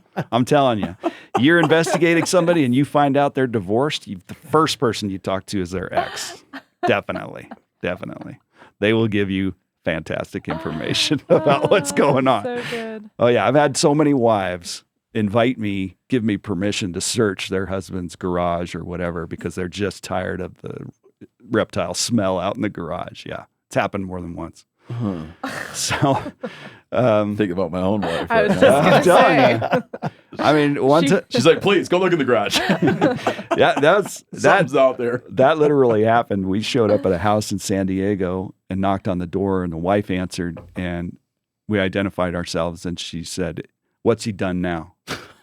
And we explained it, and she goes, "Oh, our garage is full of reptiles." And my partner said, "Can we take a look?" She's like, "Yeah." You walk out, and there's endangered monitors out there, and he was in trouble in more ways than one. But anyway, so I go to the fair thinking I'm just going to be kind of overseeing our informant, right? But Kojima's very cagey. He's the guy that invented the phrase "fish and wild guys," and he was very paranoid. John Mendoza had actually gone out and interviewed him at one point, kind of frustrated because he knew his case was getting shut down. So he just thought, what the heck, I'll go interview Kojima. And Kojima later, when I was working Kojima undercover, Kojima bragged to me about how he had outsmarted the fish and wild guys. And this agent, which is a dumb thing to say to an undercover fish and wildlife agent. And the Kojima case really kickstarted a long few years of me doing pretty complicated undercover work. I actually ended up starting undercover businesses and working the roller pigeon guys, and I made some great undercover cases. And it was all because I learned how to do undercover work getting Kojima. It took me 3 years to get that guy. And my boss was absolutely a fantastic mentor. She's one of the greatest undercover fish and wildlife agents ever, as far as I'm concerned, Marie Palladini. And she really tutored me on how to do this work. Because what happened at the fair was Kojima would not talk to our informant. He talked to him, but he just wouldn't He wouldn't get tripped up and say anything even remotely incriminating. So by the end of the day, I was kind of frustrated that our informant wasn't getting anywhere, and it wasn't his fault. So I just, it's a public insect fair. So I just walked. Kojima had a booth. He was selling stuff. So I just walked up and I was like, what's this? What's that? I don't know anything about this. And for whatever reason, we hit it off. He just loved telling me about all these butterflies, and nothing he had for sale on the table was illegal. It was all legal stuff. He wasn't that stupid, right? But one thing he did that was really weird, I think he was trying to impress me. He pulled out from underneath the table, which is usually where the illegal stuff is, this live beetle in a little Tupperware container. And this beetle is called a Dynasties beetle. And you'd know them if you saw them, because you probably only see them in a museum. They're huge, 6 inches long maybe. And they have a giant horn. Yeah, sometimes they're called rhinoceros beetles, but they're just... Yeah. Wasn't it Doug Emlin? Yes. We interviewed a guy that works on those horn beetles. Oh, yeah, cool. Yeah. The horn actually looks like a jaw. Not worked in your way. Yeah, and I understand. He works in a university way. Yeah, and they looked like they'd be really ferocious, right? But anyway, it's alive. And I was like, oh, where'd that come from? And he goes, oh, I brought it up from South America. Shh. And the reason he shushed me is because generally it's a violation of USDA regulations to bring a live insect into the U.S. So that's not the crime of the century, but here he was admitting he'd done something illegal. So I thought, oh, that's good. But I didn't know where to take it next, because I hadn't really done undercover work. So the weirdest... You're undercover. Here I am, just kind of impromptu. I'm just talking to him, making sure I identify him as Yoshi Kojima, just trying to do whatever I can, right? But the weirdest thing was, at the end of the day, I'm just loitering in a group, and I feel somebody tap my shoulder, and I turn around, and it's Yoshi standing there. And I actually kind of panicked a little bit, because I'm like, why are you here? And he had this box in his hand, and he said, here, for your collection, to start your collection. And he gave me this cardboard box. I open it up, and it's full of just crappy, butterflies, dinged up wings, moths, nothing. And on the top, he wrote his email address. Oh. Yeah. And I went back and told my boss this, and she goes, this is the perfect situation, right? Now, I don't want to spoil what I already know, because I listened to the interview. She recorded that? She didn't tell me she was recording that interview. No, what interview? the one you did with Leanne for NPR. Oh, telling the story. Oh, yeah, years ago. Yeah. Because now, looking back at that, the reason that maybe you got a little preferential treatment. Maybe. Yeah. Yeah, I don't know if it existed then or not. Oh. I didn't get weird vibes from him then. Okay. But what you're getting to is later, Kojima definitely had a crush on me later. Yeah. I don't know if he did then. Maybe. You know what? I have a friend whose sister worked undercover narcotics. And she was at the time in her late 20s. And I was asking her a million questions about her. She's out of it now. She did it for a long time. And she said they always think there's going to be a relationship. Always. Interesting. If it's in the role she played. Yeah. The role she played. Yeah. It's as a young woman. It's hard. I mean, I was telling you about my boss, Marie. She did a lot of undercover work when she was younger, and it's a problem, because the bad guys will hit on you, and you got to be, obviously you can't get in a relationship with an informant or a bad guy. That's just not cool. But I want to tell you something funny that she told me about it. I said her she was like an out-of-state drug buyer, right? Okay. So she would periodically show up in a town to buy. Right. Even though she lived in the town, her cover was that she lived elsewhere and would travel to buy. Okay. And I said, well, how do you avoid, like, if some drug dealer wants you to go in his creepy ass house and you're undercover, how do you not go? She said, I would say, I'm not going into your creepy ass house. Exactly. And I'm sure she would tell you that there's a temptation to go in, right? Because as a law enforcement officer, how often do you get invited into the bad guy's house, right? Normally you got to have a warrant, right? But if you're undercover and they invite you in, you don't need a warrant. Cops, come on in. Yeah, you get this free opportunity to look around, but it's super dangerous to do that. Super dangerous. And it happened to me with Kojima, he invited me into his place, and I had to make a call. And at the time, and that's a different story, but you know, I had a cover team behind me, and they lost me in LA traffic. Oh, shit. And we pulled into Kojima's underground apartment, and in there, I was like, oh well, my cover team's definitely not going to reacquire me now, right? And so I thought, well, I'll make a fake phone call to my cover team. I'll say, hey, Yoshi, yeah, we can go check out your place, but I got to make a call because I got to change this appointment. And Murphy's Law, I step out of the car and my undercover cell phone actually fell, landed right on the antenna and broke into like 3 pieces. So now I have no way to contact anybody. And I got to make a call. Am I going to go into this apartment when nobody knows I'm there? Mm-hmm. Or am I going to, get out of this? Did you feel like this guy could be physically dangerous? I was, physically, I was never afraid of Kojima. Like he wasn't going to beat me up, but I can't defeat a gun if Kojima's got a gun, and I don't know who else is in his apartment. And he's so paranoid about the Fish and Wild guys. If he's got a friend or 2 friends in that apartment, they're going to beat the crap out of me till I tell them who I am. Mm-hmm. I can't. Once I'm in there, it's hard to extricate, right? So you never want to assume that this little guy is not going to hurt you, because anybody can hurt you with the right weapon, right? So anyway, I did it because I'm like, I got to see in this apartment. And but I knew I had limited time, because what my cover team is going to do, they're going to follow certain protocols to reacquire me, right? And if they can't find me, pretty soon they're going to notify the LAPD that we have a missing undercover agent. And that's going to cause helicopters and black and whites to be in the neighborhood. So I knew I had a limited amount of time to get in and out of that apartment. And it was fine. It worked out fine. I made sure I stayed closer to his front door than he did. But getting into that apartment was amazing, because his whole apartment was filled with butterflies and these illegal beetles that he'd been bringing up from South America that he was claiming in Japan for $10,000 a piece. I don't know whether that's true or not, but anyway, it was, I got in and out of there in about 10 minutes. And by the time I had no cell phone. So I raced to the local, like 7-Eleven, find one of the last remaining payphones in the city of Los Angeles, call the office. And the cover team was getting ready to call the LAPD. We just got out of checked back in. Yeah, just checked back in. Yeah. That was fun. Well, other than like seeing some evidence of what's going on there, like, I mean, did you have expectations of what his apartment is like? Like, was it like a super nice apartment? You're like, oh my God, this guy's crushing it in his field because look at this apartment. Or was it dingy and dirty and dirty? I mean, it's nice place, right? Nice building, but dark, kept his curtains closed. Just gross. Like, they had a big wraparound couch, but there was only one place to sit, and everything else was just stacked with butterflies or butterfly containers.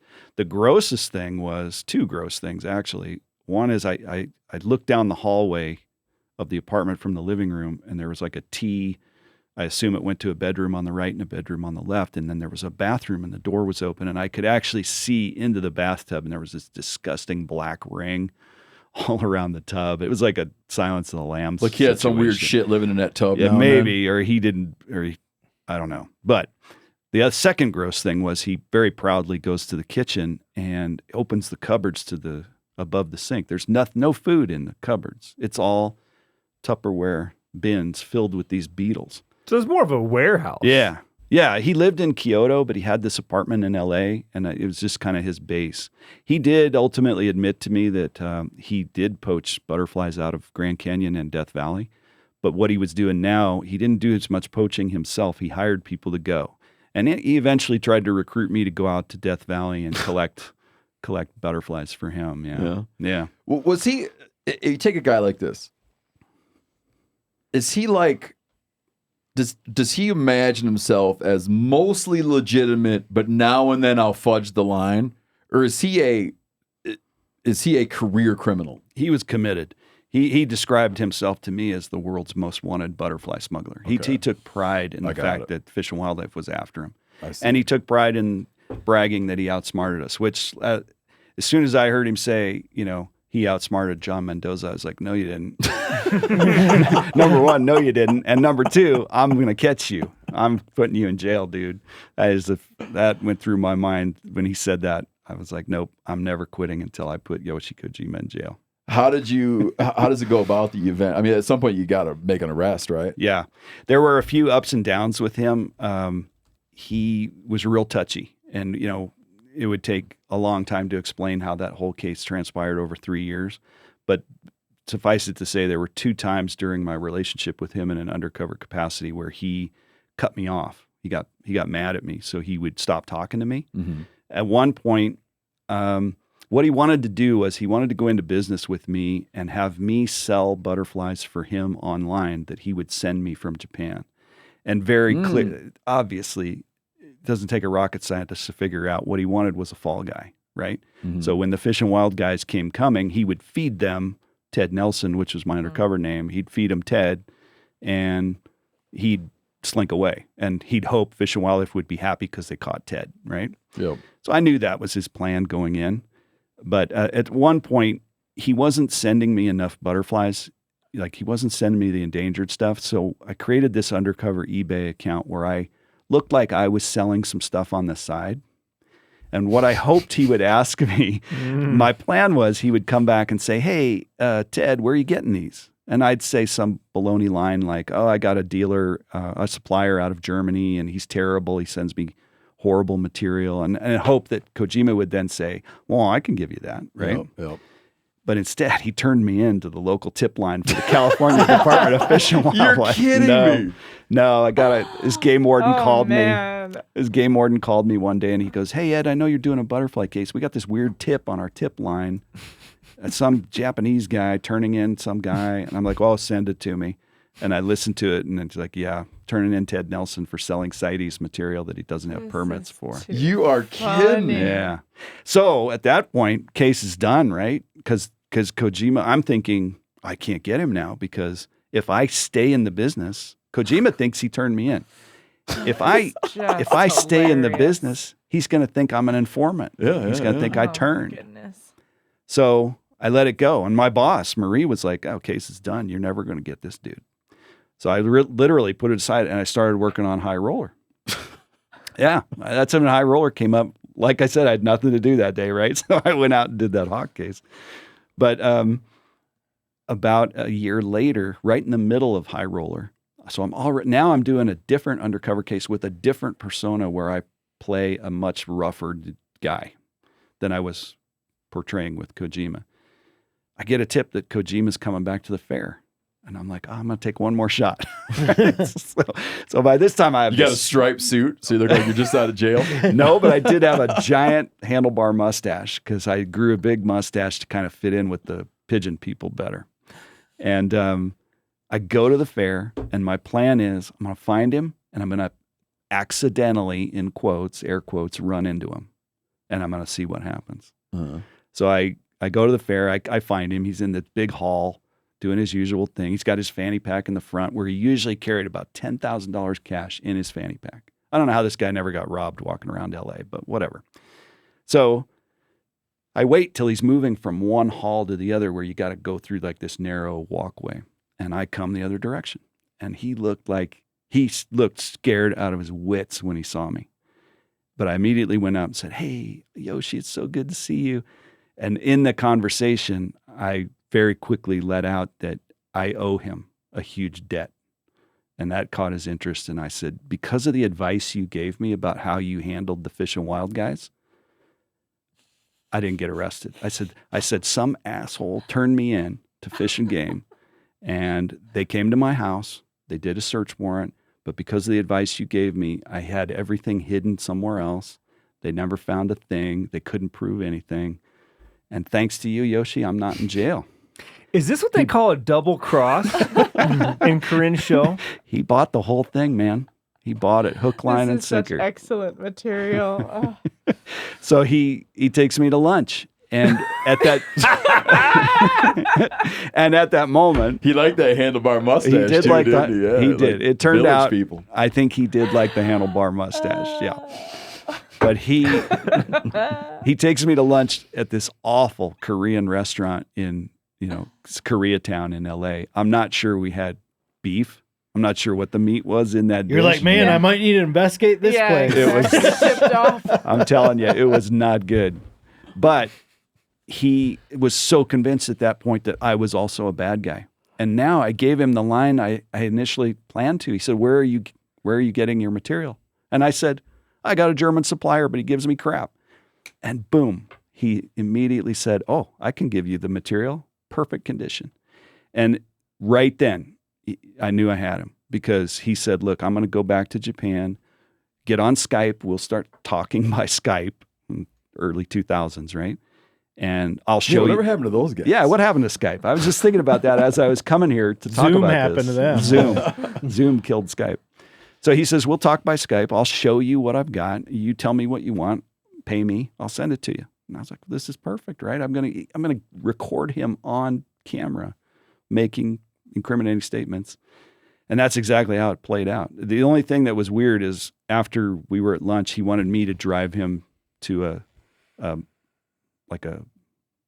don't know what you call it, a sauna in Koreatown. Sure. And the those hot baths. Yeah, the hot baths. Corinne's going to do this scene. It's exciting Corinne for her TV show. This is I just want to know what restaurant you went. I can't remember. He did take me later that weekend. He took me to dinner at Lowry Steakhouse, which was pretty nice because he bought the whole thing. Because she's already picturing the network saying there's not enough sex. Corinne's like, but wait. We got a scene there. Let's spice it up a little bit. So the whole way to this bathhouse, I'm driving him there, and he, he's asking me. He starts asking me, what actors do you like? And I didn't know, so I just started you look saying like Kiefer actors. Sutherland. I do? Man. Oh, big time, man. Huh. I'm not hitting on you either. It just looks like This show's gonna be made. Well, That's wait till I see get a my little mustache. I'll grow my mustache back. I'll be irresistible to you. So anyway, on the way there, he asked, what actors do you like? And I just named somebody, right? Whatever, Brad Pitt. And he goes, oh, he's gay. I'm like, oh, Brad Pitt's gay. Okay. And I'd say, who else? He'd say, who else? Oh, Tom Cruise. Oh, so gay. Everybody I named was gay. It was this, and I was like, I didn't really understand what was going on. Then you're like, geez, I must be gay.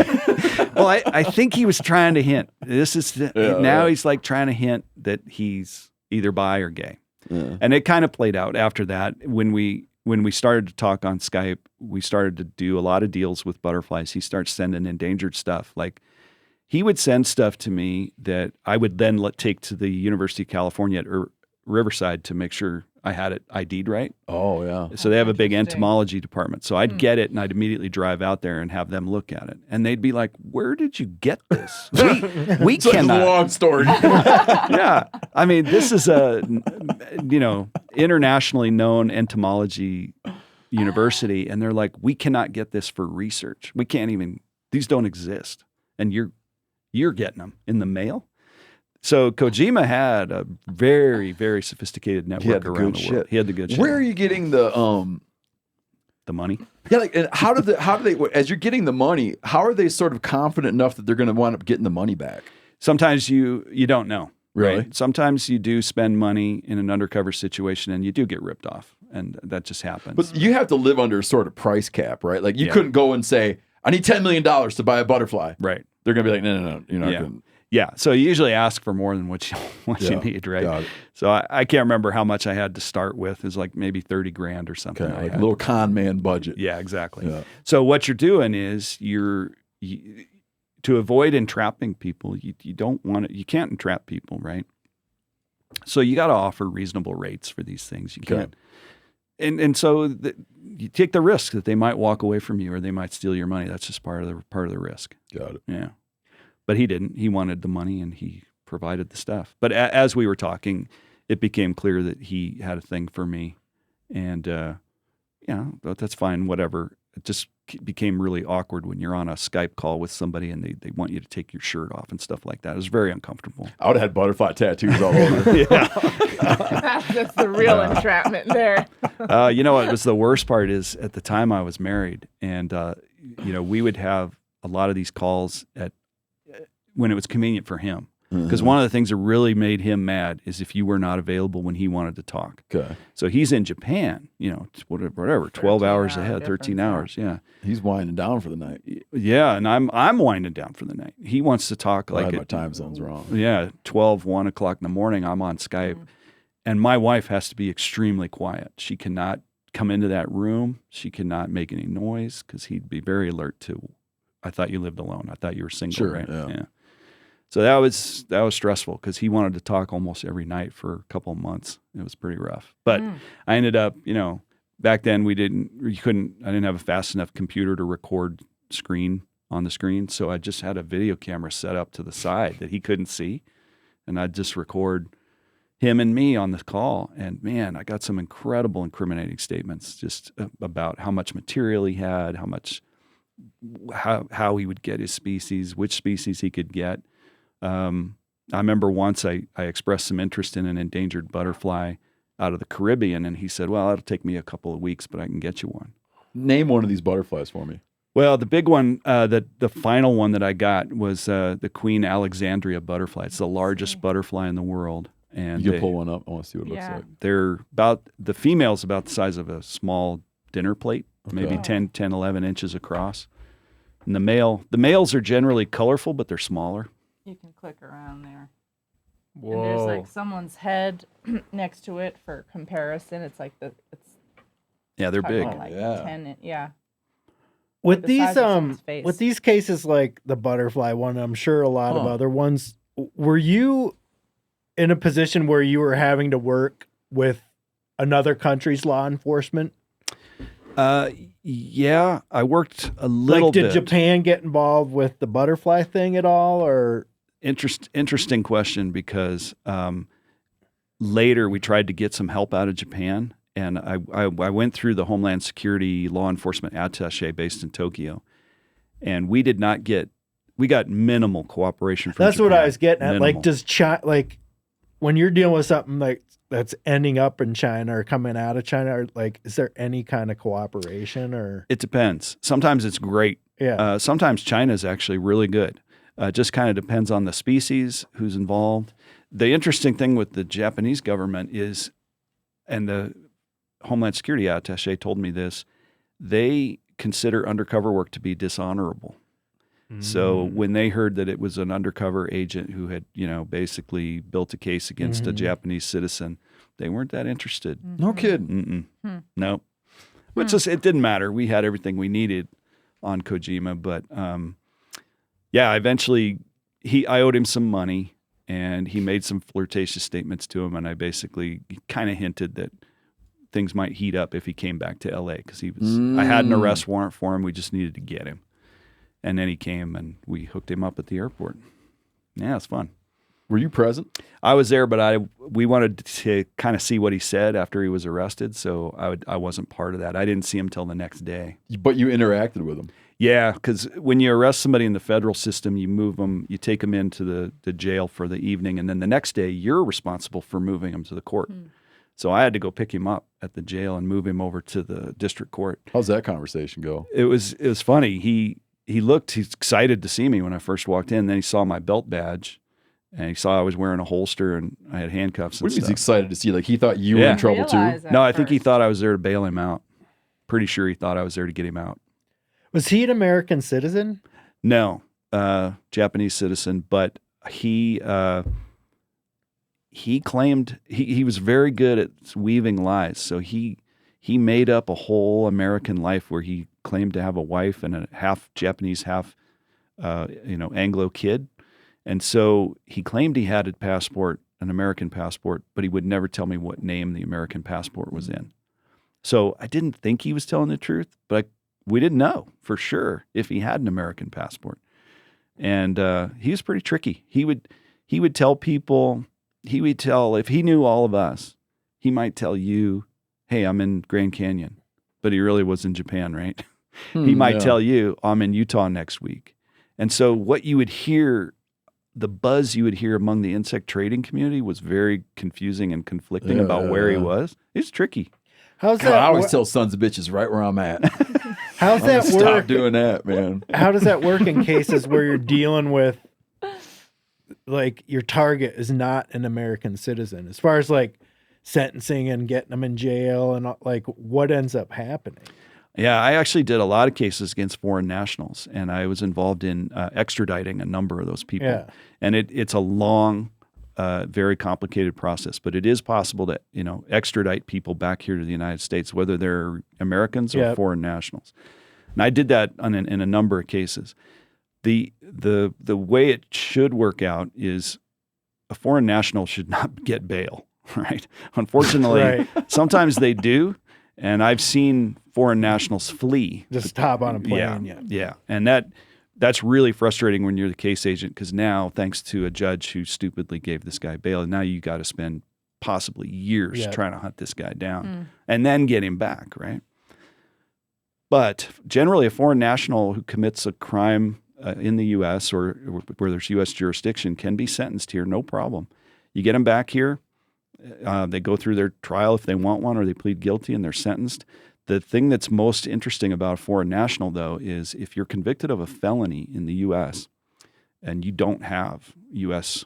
legal residence, you're immediately deported after you finish your sentence, and you cannot return to the U.S. So that's actually a big deal. A lot of people want to come to the U.S. They want to, take advantage of our banking, our business. They want to go on vacation here. They want their kids to go college here. And once you're convicted of a felony and you get out of jail, Kojima got out of jail and was immediately turned over to Immigration and Customs Enforcement. They drove him to LAX. They watched him get on a plane. And boop, he went back to Japan and is not allowed to return to the U.S. ever. Was he then arrested in Japan? I don't know. I doubt it. But would you send a file case like that to them to say, hey, heads up? Yeah, I've done that before. I've shared information with like South Africa. And they just might not give a shit. Might not have time. Sometimes they do. Sometimes they don't. Yeah, it's their business, if they do or don't. I've worked real closely with Germany on some cases. Actually, a case involving, remember when Justin Bieber got busted for the monkey? Yeah. Germany needed to serve Justin Bieber with some papers because Justin left the country before they were able to give him his fine. So in German law, they had to serve him personally. So they were like, how are we going to do this? So they called me. I happen to know some German cops who are working the case, and they said, hey, we got to serve Justin Bieber. Can you do it? And I was like, hell yeah, I can serve Justin Bieber. That was one of the best days of my life when I tracked down Justin Bieber, gave him German paperwork to pay a fine. Oh, my God. So how much time did, what's his name? Kojima, he got just under 2 years. So Okay. I think it's about 21. He get a lot of 22 months. restitution and fines and stuff? He did. He never paid him, but nothing you can do about that. We confiscated whatever property we could and did a U.S. Marshal sale on it. I think the property had in L.A., we only got about $16,000 out of him. But, 2 years. 2 years, yeah. Imagine that conversation. Yeah, man. exactly. When you're like, what are you in here for, Like Norm Macdonald, the comedian Norm Macdonald used to have a joke where he's talking about the hierarchy, in prison, like the worse you did, the higher he is. He's talking about OJ going to prison. And when he finally went to prison for stealing memorabilia, that he would sit so low on the hierarchy, but he would say like, no, man, I killed my wife and a waiter with a knife. And all the guys like, no, you didn't. We saw that trial. So it's like when you're in there on butterfly theft, it's got to be a weird position you occupy. Yeah, International smuggler is what you tell everyone. That sounds good. You're right. Yeah, I'd leave the butterflies out. Exactly. They'd be like, well, what were you smuggling? Nothing. For me to know and you to find out. Contraband. Yeah, exactly. Did you have any or possibly many instances where you really felt scared for your life, like in situations where maybe you got into that apartment and all of a sudden you thought, uh-oh? Yeah, I was lucky. And the service has been lucky in general. We haven't had an agent shot in the line of duty since 1968. That was shocking. Yeah, and of all things, that agent was ambushed by duck hunters. Fully ambushed. Fully ambushed, yeah. They set him up. They set him up, yep. They set him up. They knew he was coming down a dike. He was working with the state game warden. They knew he was coming. I think it was Illinois. I think it was Illinois. Yeah. Oh, you're going to tell me Louisiana. Coming down a dike. They set him up. They hid. They popped up right in front of him and shot him point blank. What? Yeah.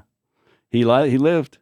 He had a shoulder holster on at the time, and they were loaded with birdshot because they were duck poachers. But that was their first mistake. So but it was close. Wow, you know, it was man. close range. It's like 10 yards is close. And he was drawing his pistol. He had a shoulder holster. He was drawing this revolver, and most of the shot hit the revolver. And he tried to fire back, but for whatever, it somehow disabled his pistol. And he was hit. He got hit in the eye and the head, and yeah. He lived, though. He stayed an agent till he retires. Yeah.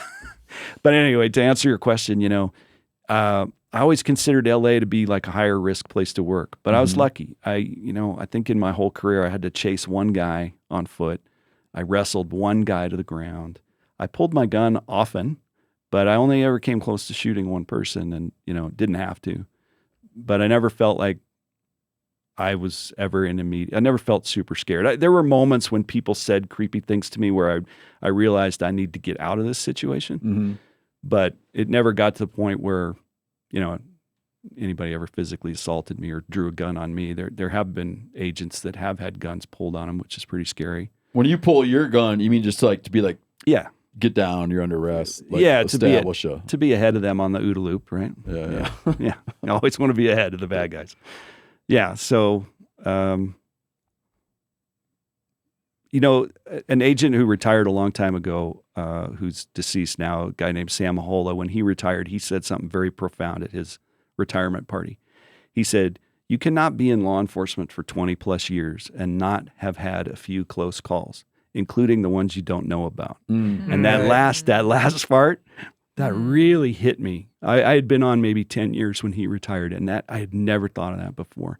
And, you know, if somebody's going to assault you, it's not your choice. It's their choice, right?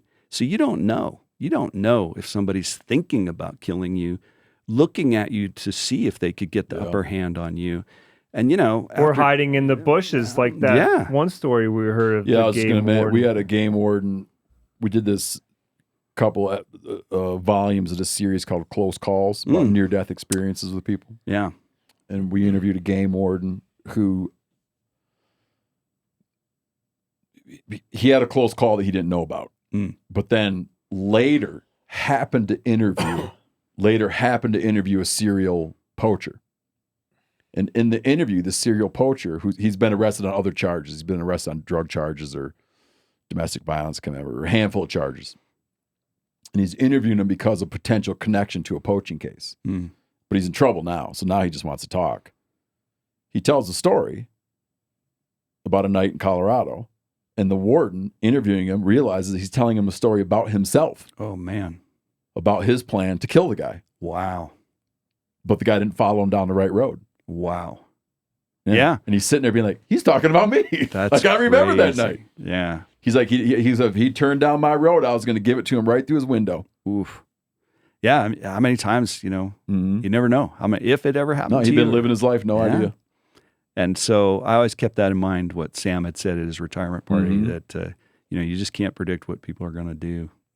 Yeah. Oh, the undercover thing's got to be scary, man. It is, but it's also so fun. It's so rewarding to know that you're in there and they're believing what you're saying, and they're saying these incredibly incriminating statements in front of you. Sometimes it is just so fun to leave the undercover contact and just be like, I got them. I got these guys. But how often do you wind up liking the guys? You know, it's weird.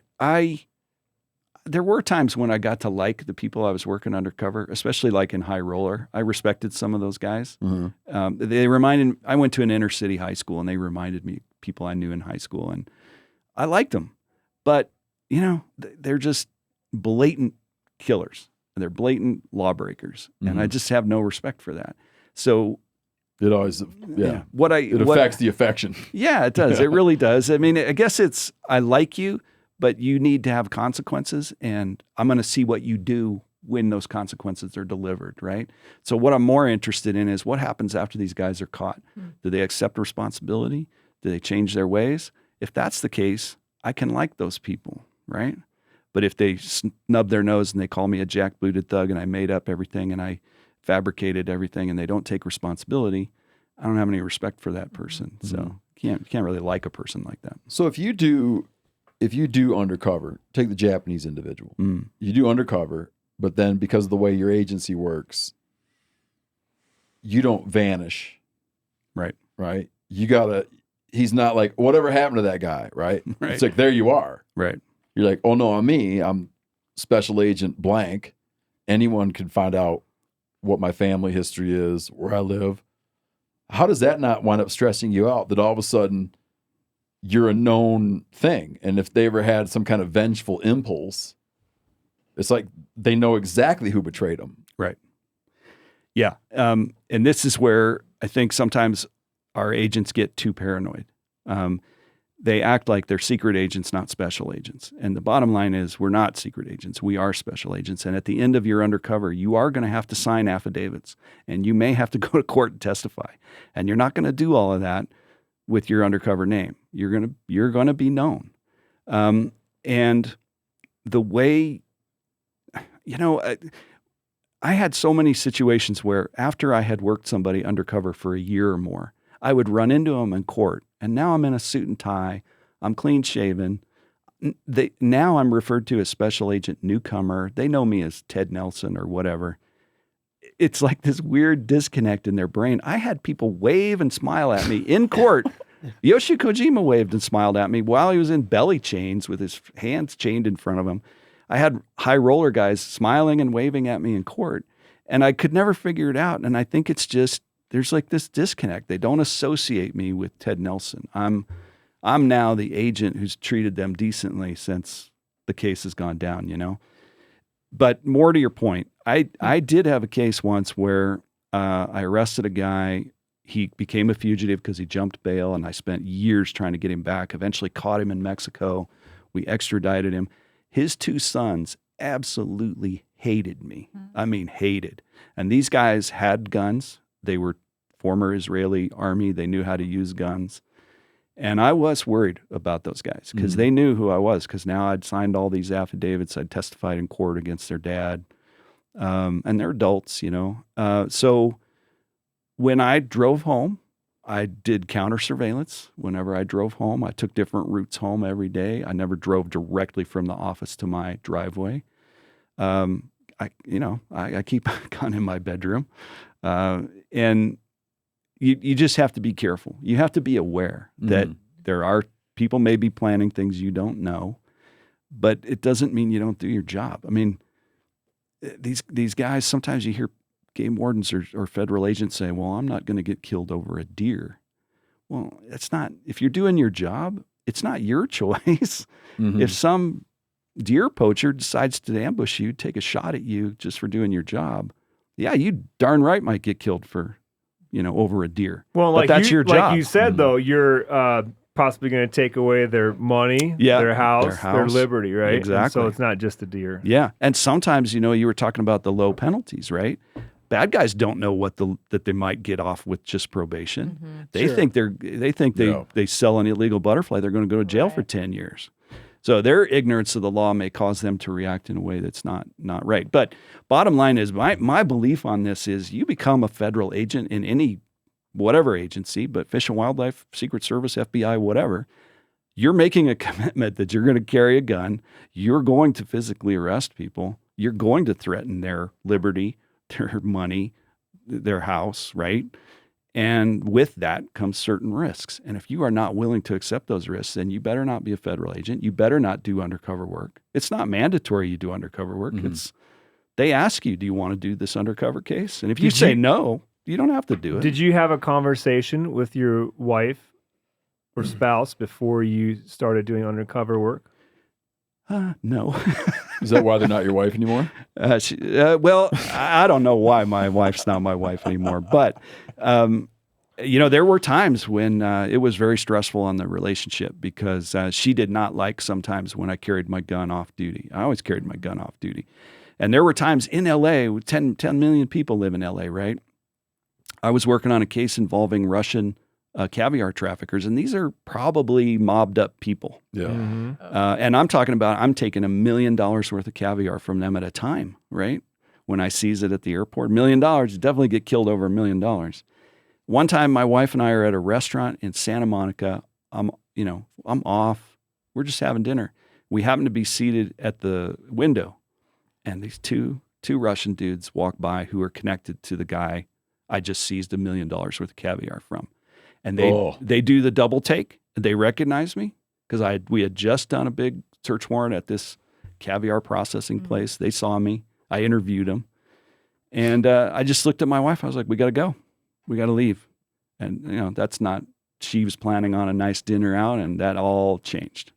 So, my heart rate's going up just listening to that. Yeah. That was your caviar order. That was kind of an oh crap moment. Another time. I'll take that caviar to go. Exactly. Gosh.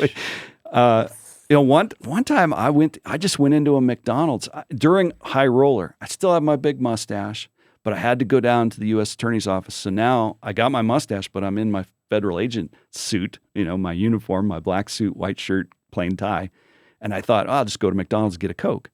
I walk in, and two people in front of me, I'm like, how do I know this guy, right? I hear his voice. I'm like, I know this dude.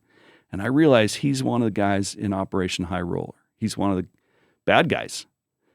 And I put my sunglasses on, and I turned around, and I walked out. And he never saw me. Or if he did see me, he never made the connection, guy in a suit versus who he was seeing on the weekends. But, I'm in a city of 10 million people. What are the odds I'm going to run into this guy I just was working undercover 6 days ago, That's freaky. And what if they see you and you don't see them? You also have developed probably very heightened spatial awareness, and you're probably more likely to recognize and who's going on. One thing we haven't talked about is I worked 5 years of my career. I worked in Africa as an agent based at an embassy overseas, and I did not realize how stressful it was to constantly be on like that deep yellow alert. I was more on yellow, high, deep yellow or light red alert in Africa than I ever was in LA. And when I came back, I just had this huge release of tension that I didn't realize I had. And I've talked to other federal agents who were based overseas when I was, HSI and FBI, and they said they had the exact same reaction. They came back from Southern Africa, and they just like they just had their muscles relaxed. And that's because it's just a more hostile place? Yeah, and there's just so much gun crime, right? Just related just being a person there. You are constantly, you don't even stop. When I lived in Africa, if you're driving at night, you don't stop at red lights. You're insane if you stop at a red light. Yeah, you slow down, you look, but if nobody's coming, you go. Because that's where car hijackings happen, is at stoplights at night in Pretoria. So you just don't do it. And, I won't get into the gun stuff in Africa, but yeah, people get killed all the time over stupid stuff in Africa. And so not only now are you a federal agent working overseas on rhino horn trafficking, which people die over, every year, all the time. Life is cheap in Africa, right? They'll kill you for anything. And if you're talking about $100,000 rhino horn, they'll definitely kill you.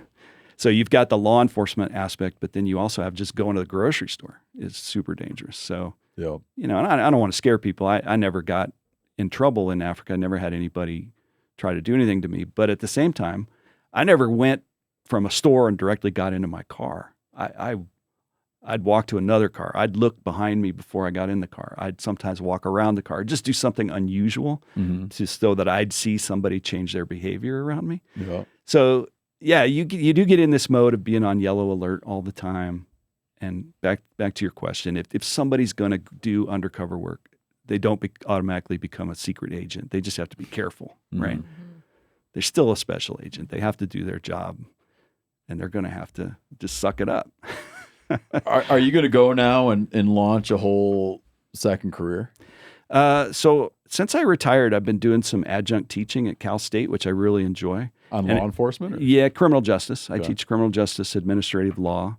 I do some consulting here or there, but if you don't mind me plugging, please. I'm in conjunction with Cal State, I'm starting a podcast called Nature's Secret Service, where we're going to focus on wildlife crime, interviewing people involved in it, and try to talk about what drives it, some of the things that happen, some of the interesting stories. Should be fun. First episode should launch in like early March. Oh, great. So Nature's Secret Service, anybody wants to look for it, they can find it. And that's in conjunction with who? Cal State University. Oh, congratulations. Yeah, man. Thanks. Should be fun. I don't know if I'll be a good host, but we'll see how it goes, right? I think you'll probably do all right. I'll get some tips from you if I need them. I don't know. That's where I'd go for them. I think you got it figured out. Well, I think it'll be fun. Mostly it's going to be talking to, law enforcement professionals. And when you get two law enforcement people talking, the good stories come out pretty quick. Yep. So I'm pretty sure we'll get to some good stuff. That's great, man. Congratulations. Thanks. Yeah. Thanks for coming on the show. Oh, it's been a pleasure. I appreciate it, but you're very welcome. I appreciate it. Thank you. Yeah. Thanks, Ed. Thanks, Ed. Yeah. Nice to meet you guys.